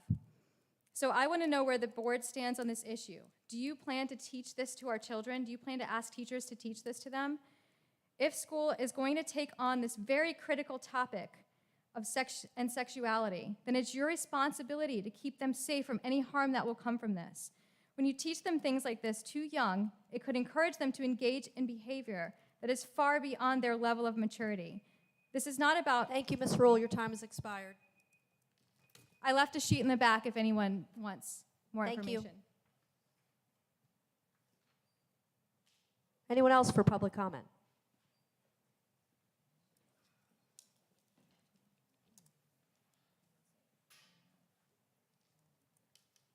Hello, Warner Graff, Hopewell Township. A couple months ago, I came and asked specific questions about a book that I had pointed out to the curriculum director. I think it was Dr. Treese at the time, from 2020, I think it was. So I'll ask a specific question again, and it's my fault for not following up directly with the administration, but I haven't had an answer, and whether the book George has been removed from the library. George is a book about transgender. It's an advocacy book. I'll read you a little bit. George eyed the tank top Kelly had given her. It looked a bit like an undershirt with thinner shoulder straps. She took off her t-shirt, slipped the girl's top over her head, and the air felt cool on her exposed shoulders. Next, she took the sweatpants off and stepped into the skirt. She pulled it up on her waist and let the fabric settle into place. Melissa's frame was thin. Now, Melissa is George, but that's his girl's name. And she was too young to be expecting to have curves at this point. There's just one more thing. It's just that I'm wearing boys' underpants. Melissa felt the wide band of elastic around her waist, held up her white boys' briefs that no one would be able to see them, but she knew that they would be there all day.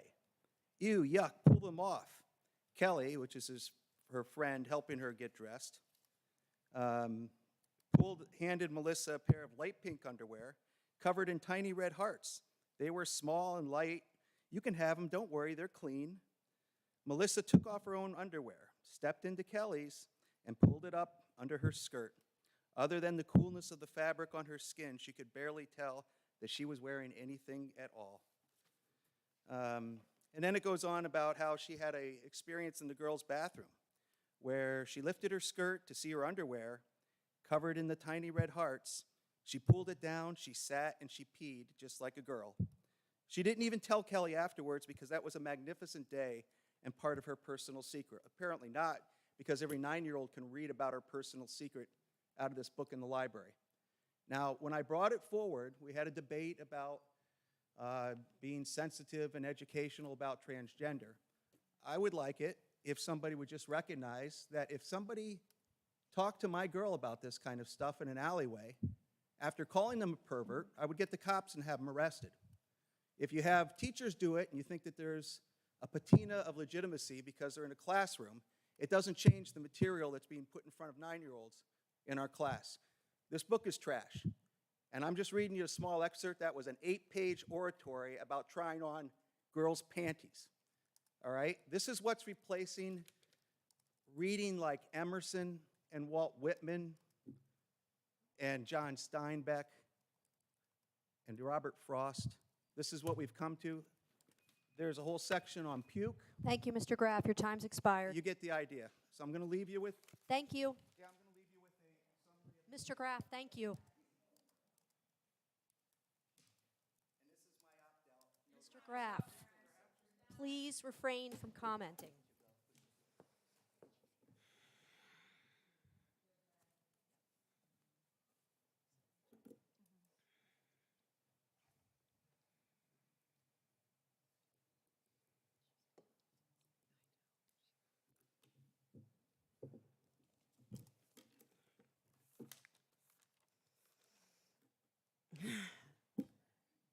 Good evening. My name is Catherine Fulmer Hogan. I am a resident of Hopewell Township. I wrote a public comment that I was going to share, but after that, the last public comment, I have some very different things to say. That book, George, it saved my daughter. That book, George, it saved my daughter. I am a trans parent. For those of you who don't know what that is, it means that I am the parent of a transgender child. Relax, it's not contagious. Books like that, they don't cause children who are not transgender to become transgender. What they do is offer understanding for people who don't move in that world and a way forward for people who do. I am deeply offended that someone would suggest that a child moving through the world fully affirmed as themselves is somehow immoral or inappropriate or not okay. We are a family of faith, but we move an affirming faith community. It's comments like the previous public comment that make life very complicated for our children and put them at tremendous risk. Starting in March of 2020, we heard countless conversations centered around mental health issues for our students, real concerns about saving lives, having books like that in our library, having places in our schools and in our buildings where children are affirmed. That saves lives. That saves lives. And maybe that doesn't matter to everyone in this room, but it matters to me and people like me all over this community and this country.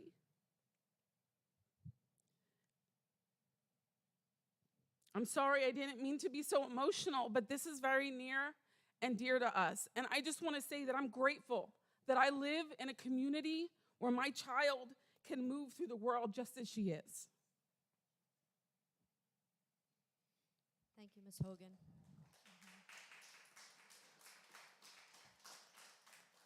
I'm just going to ask for future reference that during public...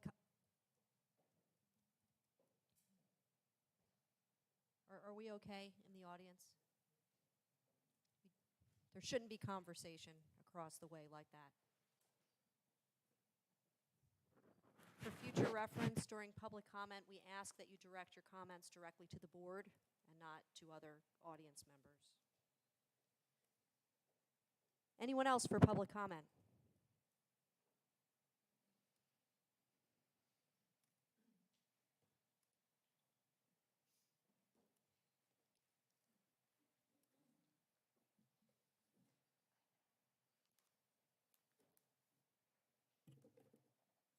Hi, I'm Sylvia Kosis. I live at 7 Wydale Drive in Pennington, New Jersey. And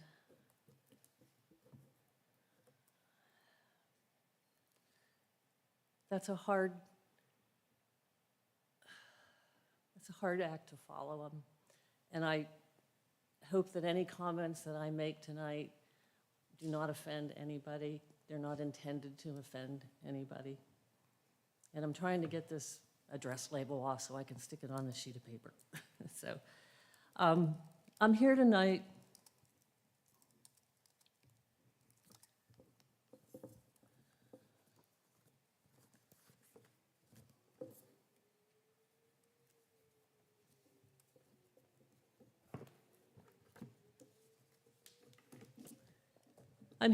because many of us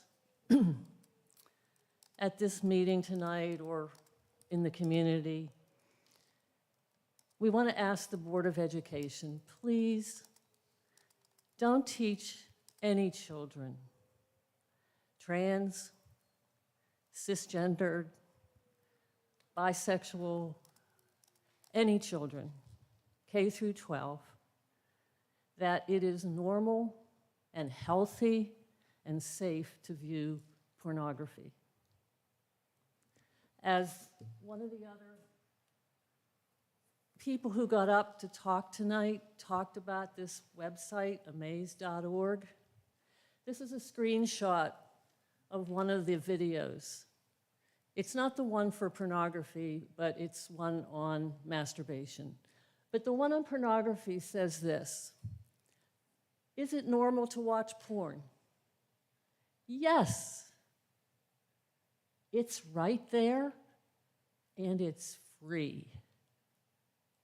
And you know what? This board endorses it and embraces it because you hired welcomingschools.org that enthusiastically endorses amaze.org. And I really hope tonight that some of you maybe weren't aware of it.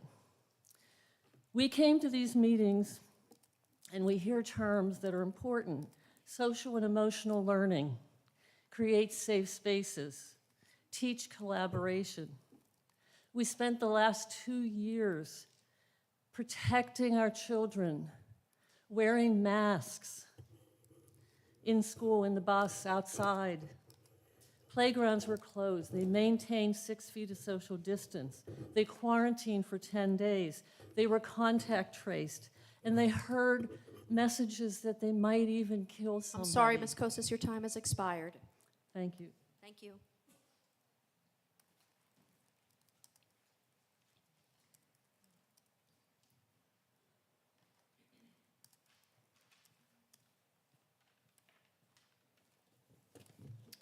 Hi, I'm Leah Donato. I'm a Hopewell Township resident.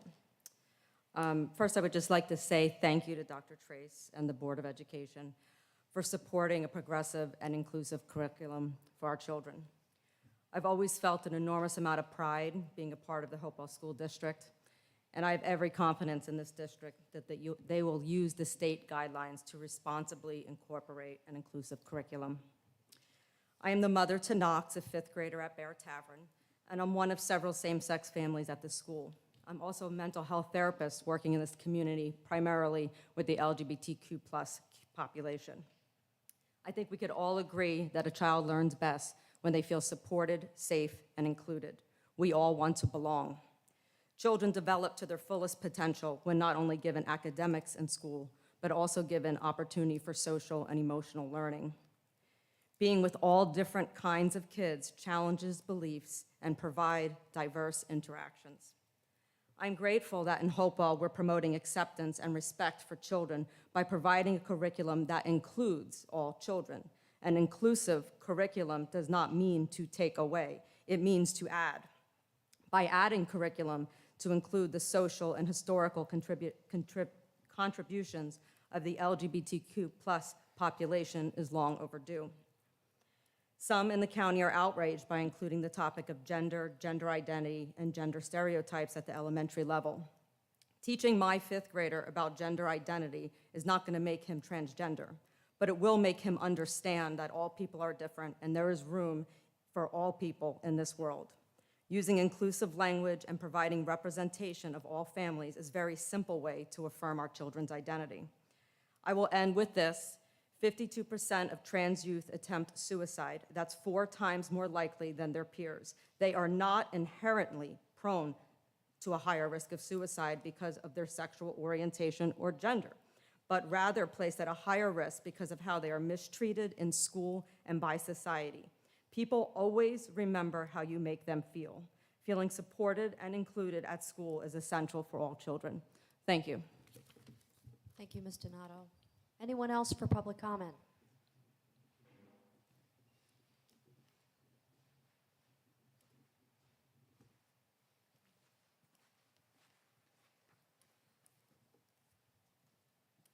Hi.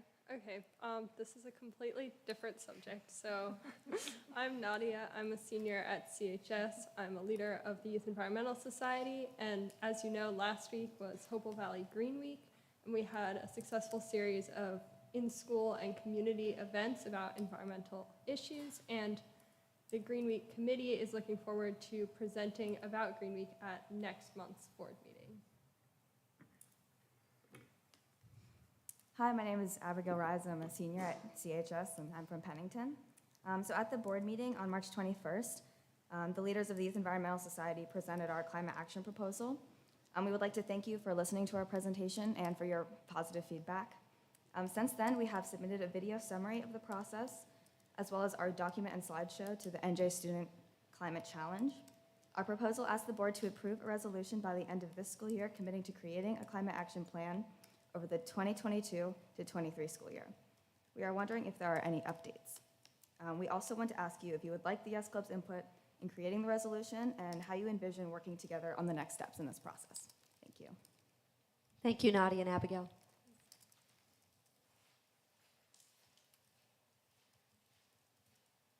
Anyone else for public comment? Seeing none, public comment is now closed. Oh, I'm sorry. Let's see if we're going to address some of the issues first.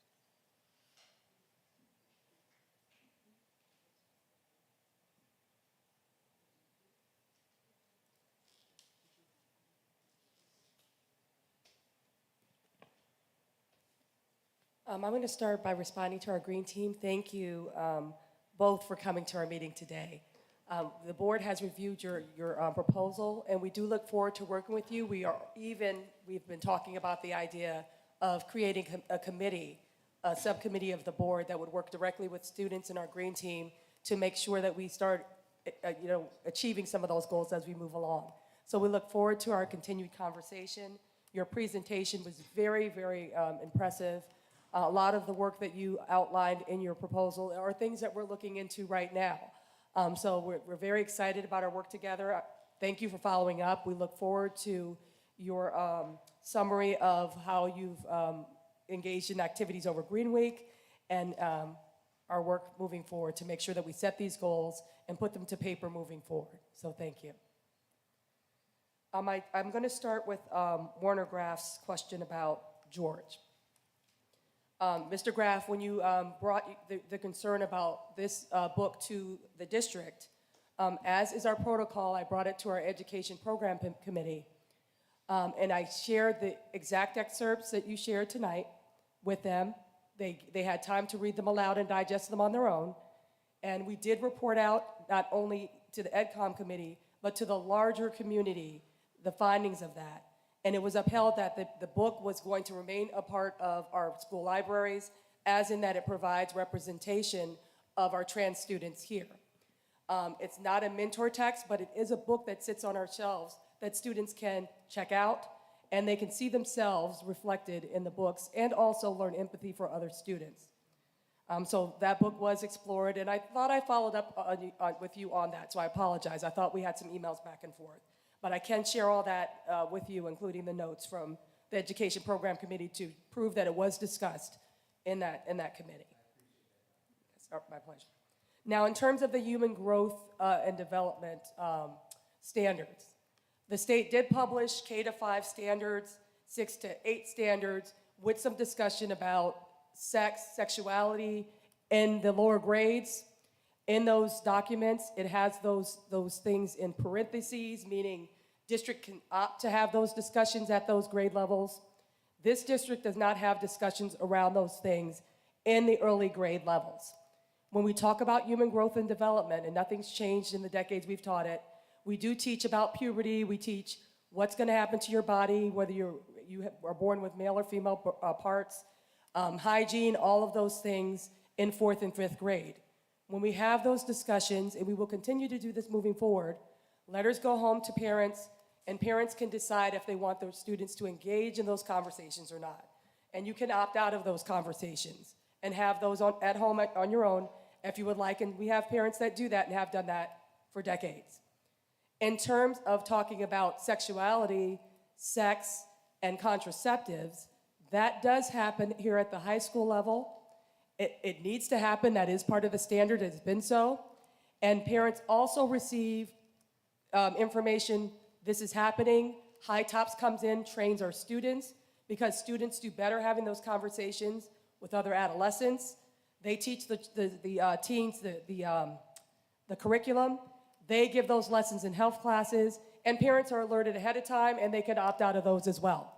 That will continue to be. We will not be adopting those parentheses standards in our elementary schools or in the middle school. That's not something that we feel like our community is in support of, and we believe that our parents can have those conversations at home. So when those are happening, you will know, and you can opt out of them when they are. In terms of the LGBTQ standards and people with disabilities, those standards passed last year, and we have already implemented those. And what do they look like? It looks like people show up in the world in different ways. What it looks like is families look differently. Everyone's family doesn't look the same. We have been doing this for over the past 2 years. It appears in our books. When kids look on our shelves, they see themselves represented on their shelves, including those who are members of this community and who have parents or people they love in their families who are part of the LGBT community and identify. So that is work we've been doing and we will continue to do. The Amaze organization that was offered as a resource. We hired an organization called Welcoming Schools that came in and trained our teachers, K-5 and at the middle school, how do you set and create welcoming environments in your classroom that feel safe for everyone and that affirm everyone, regardless if they're gender conforming or non-gender conforming or otherwise, and also offering ways to strip down some of the gender ways that we separate ourselves, some of the ways we enforce gender stereotypes about men and women, ways to stop doing that in our classrooms. We had that same those presenters come and present to the parents, so you can not only see what our teachers saw, but they also offered over 75 resources for parents to have discussions with their kids. In that group of 75 resources, Amaze was one of those resources. There are many videos on the Amaze website, many that are very age appropriate for pre-K to 5. And then there are some adolescents and teen videos that talk explicitly about sex, and those videos are for parents to use with their kids. Now, after I reviewed the site and I saw those videos, I went back to the presenter and I said, one, if you present these things to a school district, you need to give parents a heads up that those videos are there, because some parent might not know that, sit their kid in front of the website and they start clicking on videos and they get something that's not something they intended for their child to see. So I said, one, you need to give us the heads up, and two, you might want to consider in other school districts moving forward to not offer that resource at all, just to save the confusion, as there are 74 other resources that are there that are available. So that was what that was intended for. Our teachers will not be using any of those videos in class. And Ms. Kosas and I met about a week ago for a good long meeting, and I explained that to her in the meeting. So now I'm explaining that to the whole community, that those are not resources that are be used in the classroom. They're not intended to be such, and they're for parents to use. Watch those videos, decide if that's something you want to use to be a conversation starter with your child. So that's what those were intended for, and certainly not classroom educational tools. I think I answered all of those. Did I miss any? No, I think you hit everything. Okay. Thank you. Oh, the time frame. The time frame for implementing these standards is the start of the 23-24 school year, 22-23 school year for the wellness standards. They've been rolling out for some time. We are pretty progressive in the way we deal with our curriculum. Our curriculum is probably not going to vastly change rolling into the next school year. But much of our curriculum does happen over the summer, whether it's the new math standards, the new social studies standards, the new language arts standards, the new climate change standards. When the state comes out with these standards, which is often, they give us about a year to get our mind around it, and then we have to write the curriculum over the summer, and then teachers are implementing that curriculum in the fall. So the wellness standards are just some of many that we're going to be implementing in the fall, and we will be supporting our teachers along the way. In the meantime, our teachers have been looking at our curriculum and finding ways where we can plug in those standards during the course of the year, and then over the summer, that's when they really sit down and turn that into a written curriculum. So I think that answers that piece. So thank you for reminding me of that. Thank you, Dr. Treese. And with that, public comment is now closed. Are there any items of old business to bring before the board?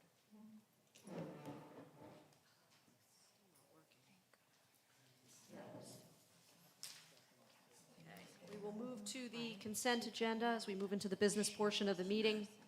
All of the items marked with an asterisk. Resolved, requesting a motion that the board approve the consent agenda items that have been marked by the asterisk.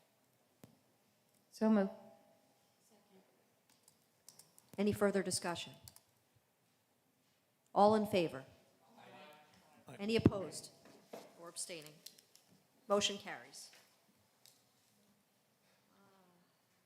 Finance and facilities report, we do not have Mr. Herbert. Did you want to speak, Mr. Calavita?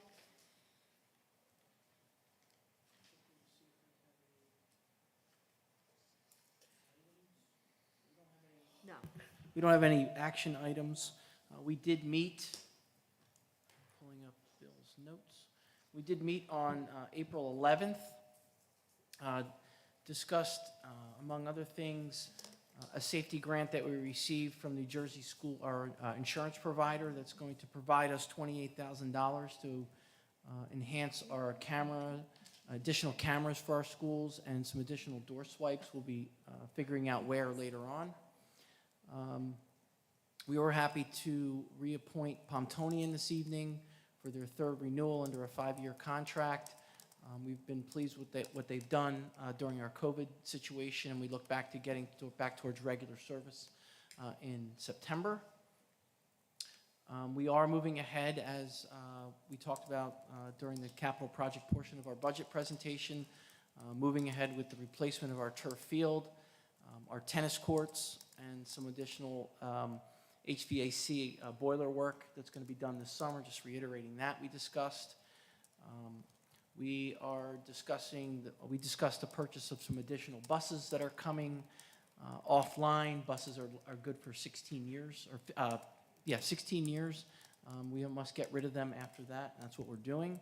We also are going to be doing a deeper dive into electric vehicles, prompted not only by our YES committee report, but we've been wanting to look into that for a while.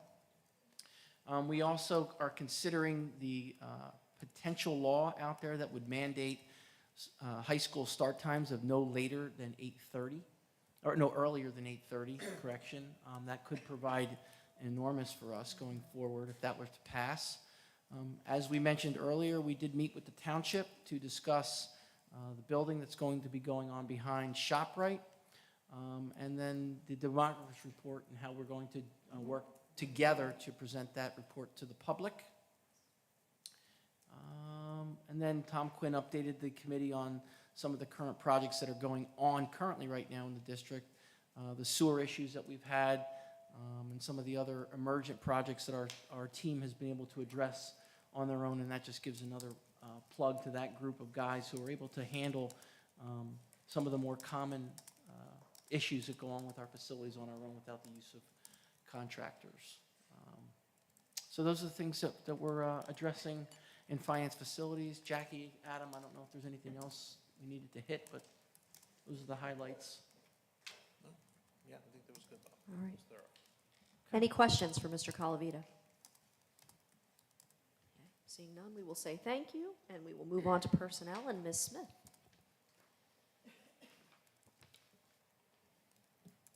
Thank you. We met earlier this evening before our reception for our celebration. This month on our personnel agenda, we have several retirements. So I'd like to note Ms. Connie McCann from Bear Tavern Elementary. She's been with the district since 1982, 40 years. Quite an accomplishment and such a devotion to our district. Lori Lynn, Stony Brook Elementary teacher. She's been with the district since 1988. It doesn't seem like it was that long ago when I say that, but I cannot believe that was 34 years ago. Carlton Sanderson, he was the head night custodian at Timberlane Middle School. He's been with the district since 1990. It's 30 years, if you can believe that. Ms. Carol Chalala, she's a Bear Tavern teacher. She's been with the district since 2000. Already 22 years. And Marianne Babis, who started with the district as a paraprofessional and then moved into the role of a special education teacher. She's been with the district since 2007. So it's a great loss that we're losing such amazing educators who've been with us for so long, but we wish them all the best in their future retirement goals and a wonderful life moving forward. You'll also notice in the agenda, we discussed some resignations, and our ECA appointments were just a few outliers that were corrected. And then we talked about some administrative staff updates, and this evening we actually have our new vice principal who is submitted for your approval this evening for Timberlane Middle School. We'll be starting July 1st, Michael Emick, who is actually here in the audience. He has been here the whole time. Michael and his wife are here, so we'd like to welcome them. Michael, I don't know if you wanted to say a few words.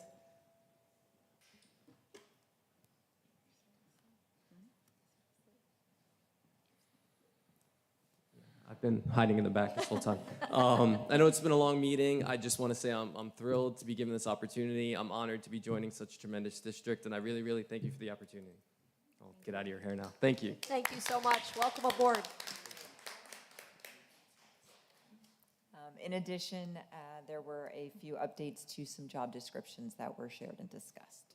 So that's about it. Any questions for Ms. Smith? Okay, seeing none, I will request a motion that per the superintendent's recommendation, the board approve the personnel actions as presented. Motion, moved. please. So moved. Roll call vote, please. Ms. Genovese? Mr. Mason? Yes. Mr. Resnick? Yes. Mr. Sawicki? Yes. Ms. Williams-Galliano? Yes. Ms. Driver? Yes. Ms. Linthorst? Yes. Motion carries. Thank you very much. Education Program Committee, Ms. Driver. Oh, I'm sorry. Dr. Politzis. Hello, ooh, this is really loud. At the Ed program this last week, Dr. Bertel presented on the math pilot for K-5, where they piloted 2 different math courses, and it was overwhelmingly in favor of the Envisions math program, which will be starting to roll out in September. Dr. Treese also discussed an action research project that she'll be working on in collaboration with Rider University. And finally, Mr. Lewin presented on the new health and PE standards. There are no action items. Any questions for Dr. Politzis? All right, thank you. Community Relations, Mr. Mason.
Any questions for Mr. Mason?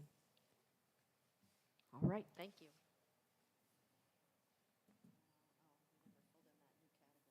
Let's move to Policy Committee and Mr. Sawicki. Okay. Yeah, can I have a motion to move the policies and regulation up for first reading, please?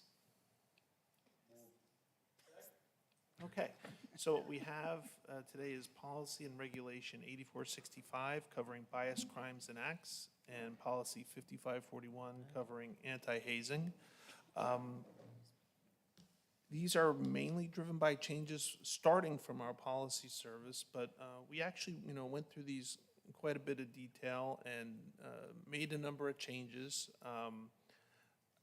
I think Alex and Jackie do a great job. In particular, I'd say, Jackie, if you ever get tired of your day job, I think they could use you because you know how to say things in a way which is appropriate and inclusive. And I thank you for pointing that out to the rest of us. So,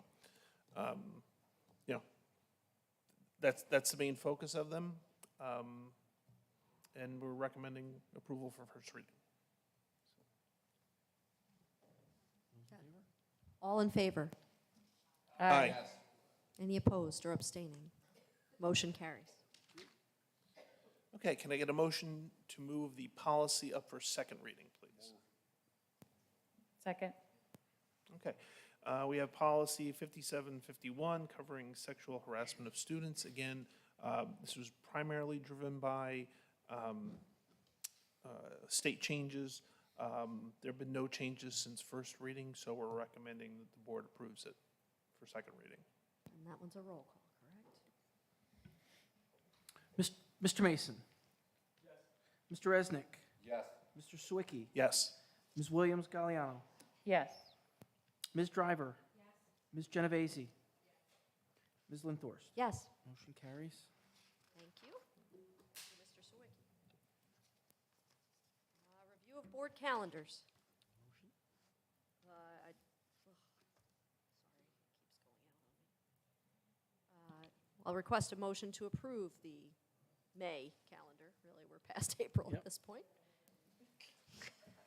Motion. Thank you. Thank you. So how are we looking on, let's start with finance and facilities. May 9th? 9th, 5 p.m.? Mhm. Okay. Personnel, we'll do before the next meeting on the 18th. Is that when our, 16th, sorry. 16th? Sorry, 6:15? 6:15.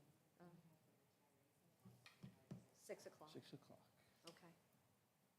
Education Program Committee.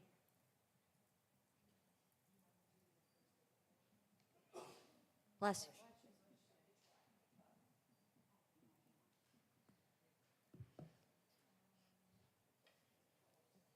May 12th, I wouldn't be able to make it.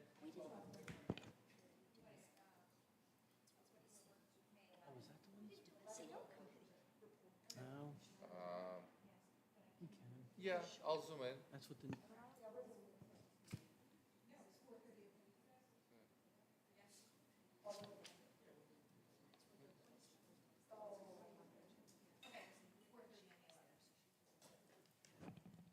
we'll go back to it. 4th, May 11th at 4:30.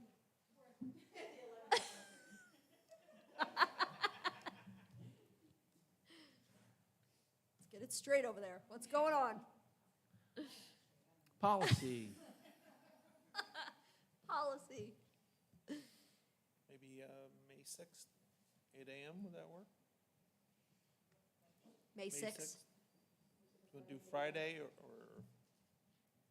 Yeah, at the usual time. That works. 8 a.m., May 6th. Community relations?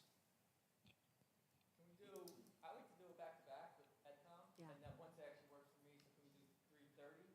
So we'll do 3:30 and then right into EdCom That work for on the 11th?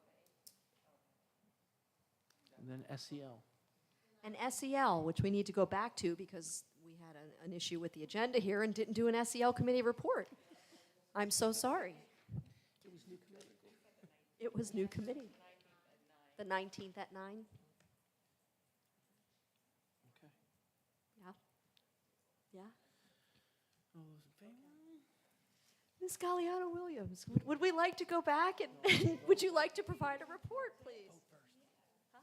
Oh, I'm sorry. Let's close out the calendars. All in favor of approving the calendar for May? Aye. Aye. Yes. Any opposed or abstaining? Motion carries. Miss Anita. Yes, ma'am.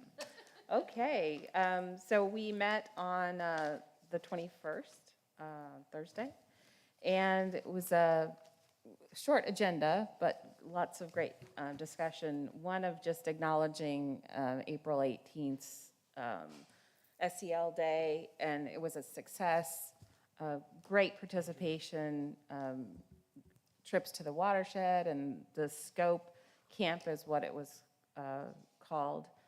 So, I just want to, I personally want to acknowledge the board for supporting it. I know Paulette and all of the administrative committees and staff gave it a thumbs up, but it was well received by the community by nature of the participation of students and families who participated just to have their kids out and about. So with that, a perfect lead into what's coming next. There's plans for May Mental Awareness Month.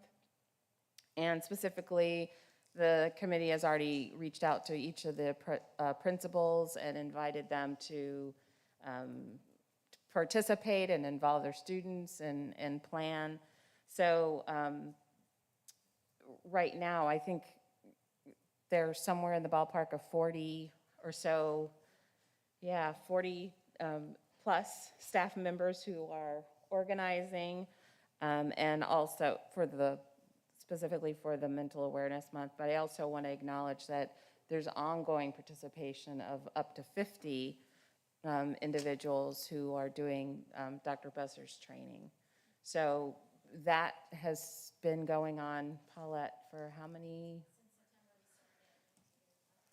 Yeah, so since September, and I think you pointed out that those numbers have stayed, right? So usually there's book involved, there's homework, there's committee work, and people are staying committed, and I think that is just an acknowledgement of the staff that we have the benefit of working with and this community's commitment.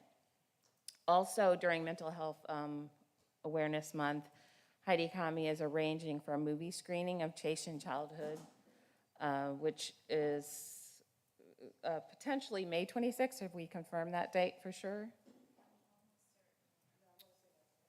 May 26th at 7, and awesome. So that will be available to the community and parents with a discussion following.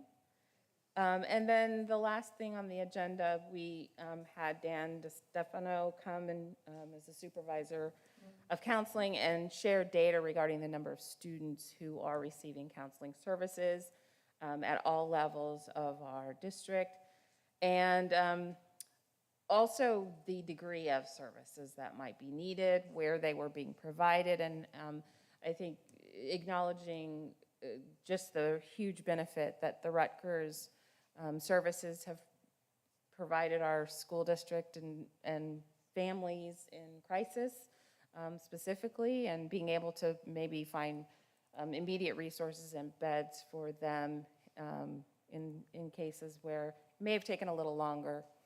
So we are very, very thankful for that resource. The one note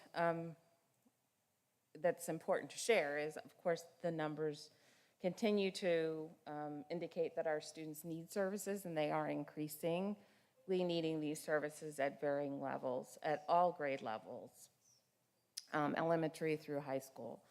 So we'll continue to watch those numbers, but again, I think John mentioned we're going to do the climate survey. There's questions that'll give us feedback in this particular area from the community as well, and we'll look for Dan to continue to keep us posted. So those are the updates. Thank you. Any questions for Anita? Which I'll defer to Paulette. Or for Paulette. Thank you. Thanks. Thank you. We will move into our final public comment session of the night. Members of the public are invited to address the board on any matter for a maximum of 3 minutes during this portion of the meeting.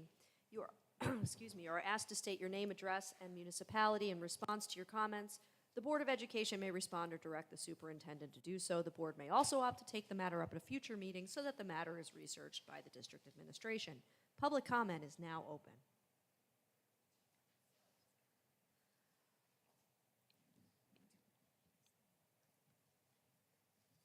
Sylvia Kostis again. The reason why I bring up the COVID issue is because it was a biological virus, and we know now that it rarely negatively affects children. But when it comes to protecting the emotional, psychological, and social health of these same children from the harmful effects of pornography, our school board endorses its use instead of protecting them. And the only way I can explain this is if the Board of Ed hires and endorses welcoming schools, and welcoming schools endorses all materials produced by amaze.org, and amaze.org endorses, embraces, and encourages pornography use by children. The transitive property of equality says that the Board of Ed endorses pornography use by children.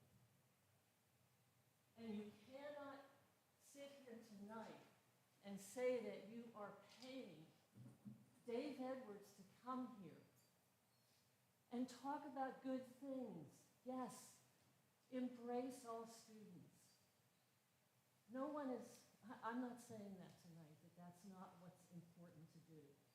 But when a company, when a man has a company that endorses another company that has a video that tells children to watch pornography without any qualification, a 17-year-old can be watching an 8-year-old. I'm sorry, this really makes me upset, okay, as a parent and as a grandparent.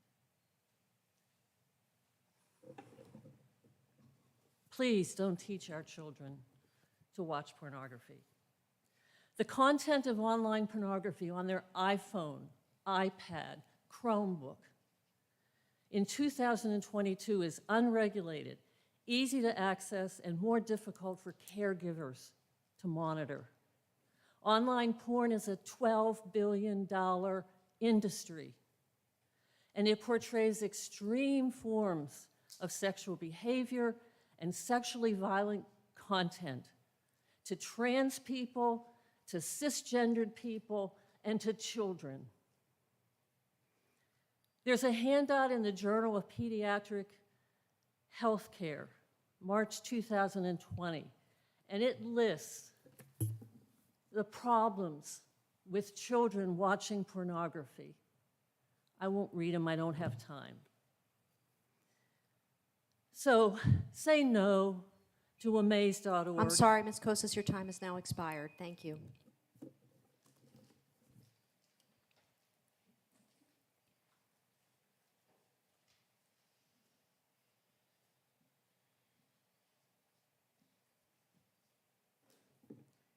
Kat Fulmer Hogan, 101 Ingleside Avenue, Hopewell Township. I promise I won't cry this time.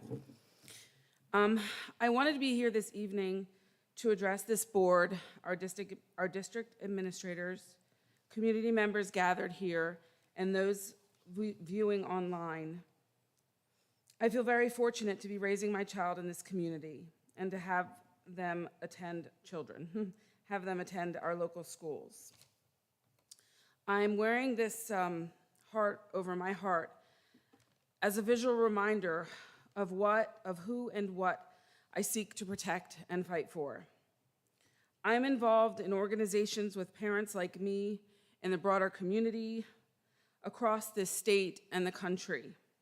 As such, I have heard tell of all manner of atrocities suffered by children like mine and their families at the hands of school boards, administrators, teachers, and support staff.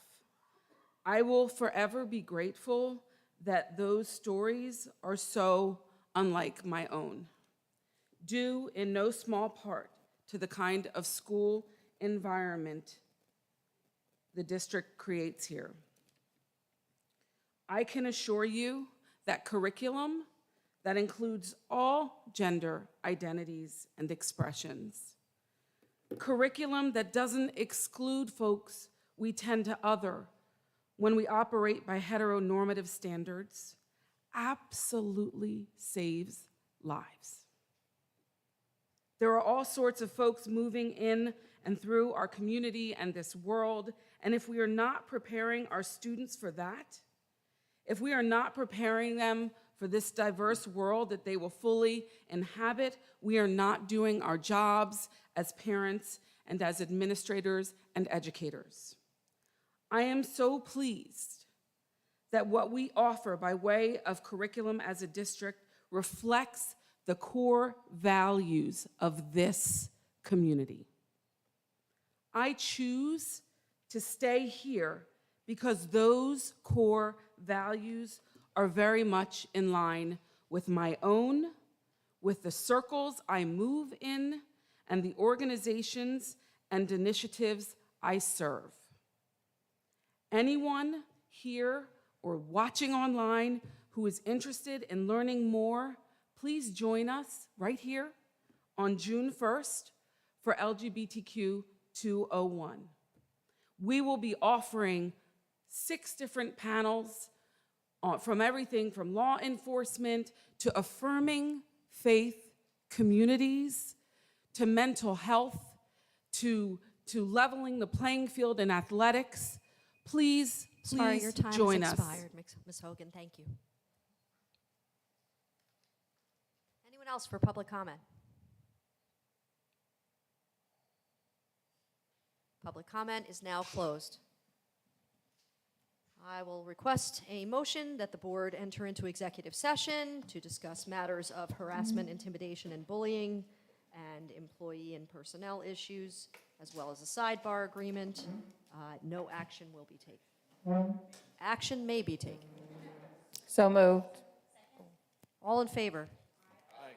Any opposed, abstaining? Motion carries. Thank you.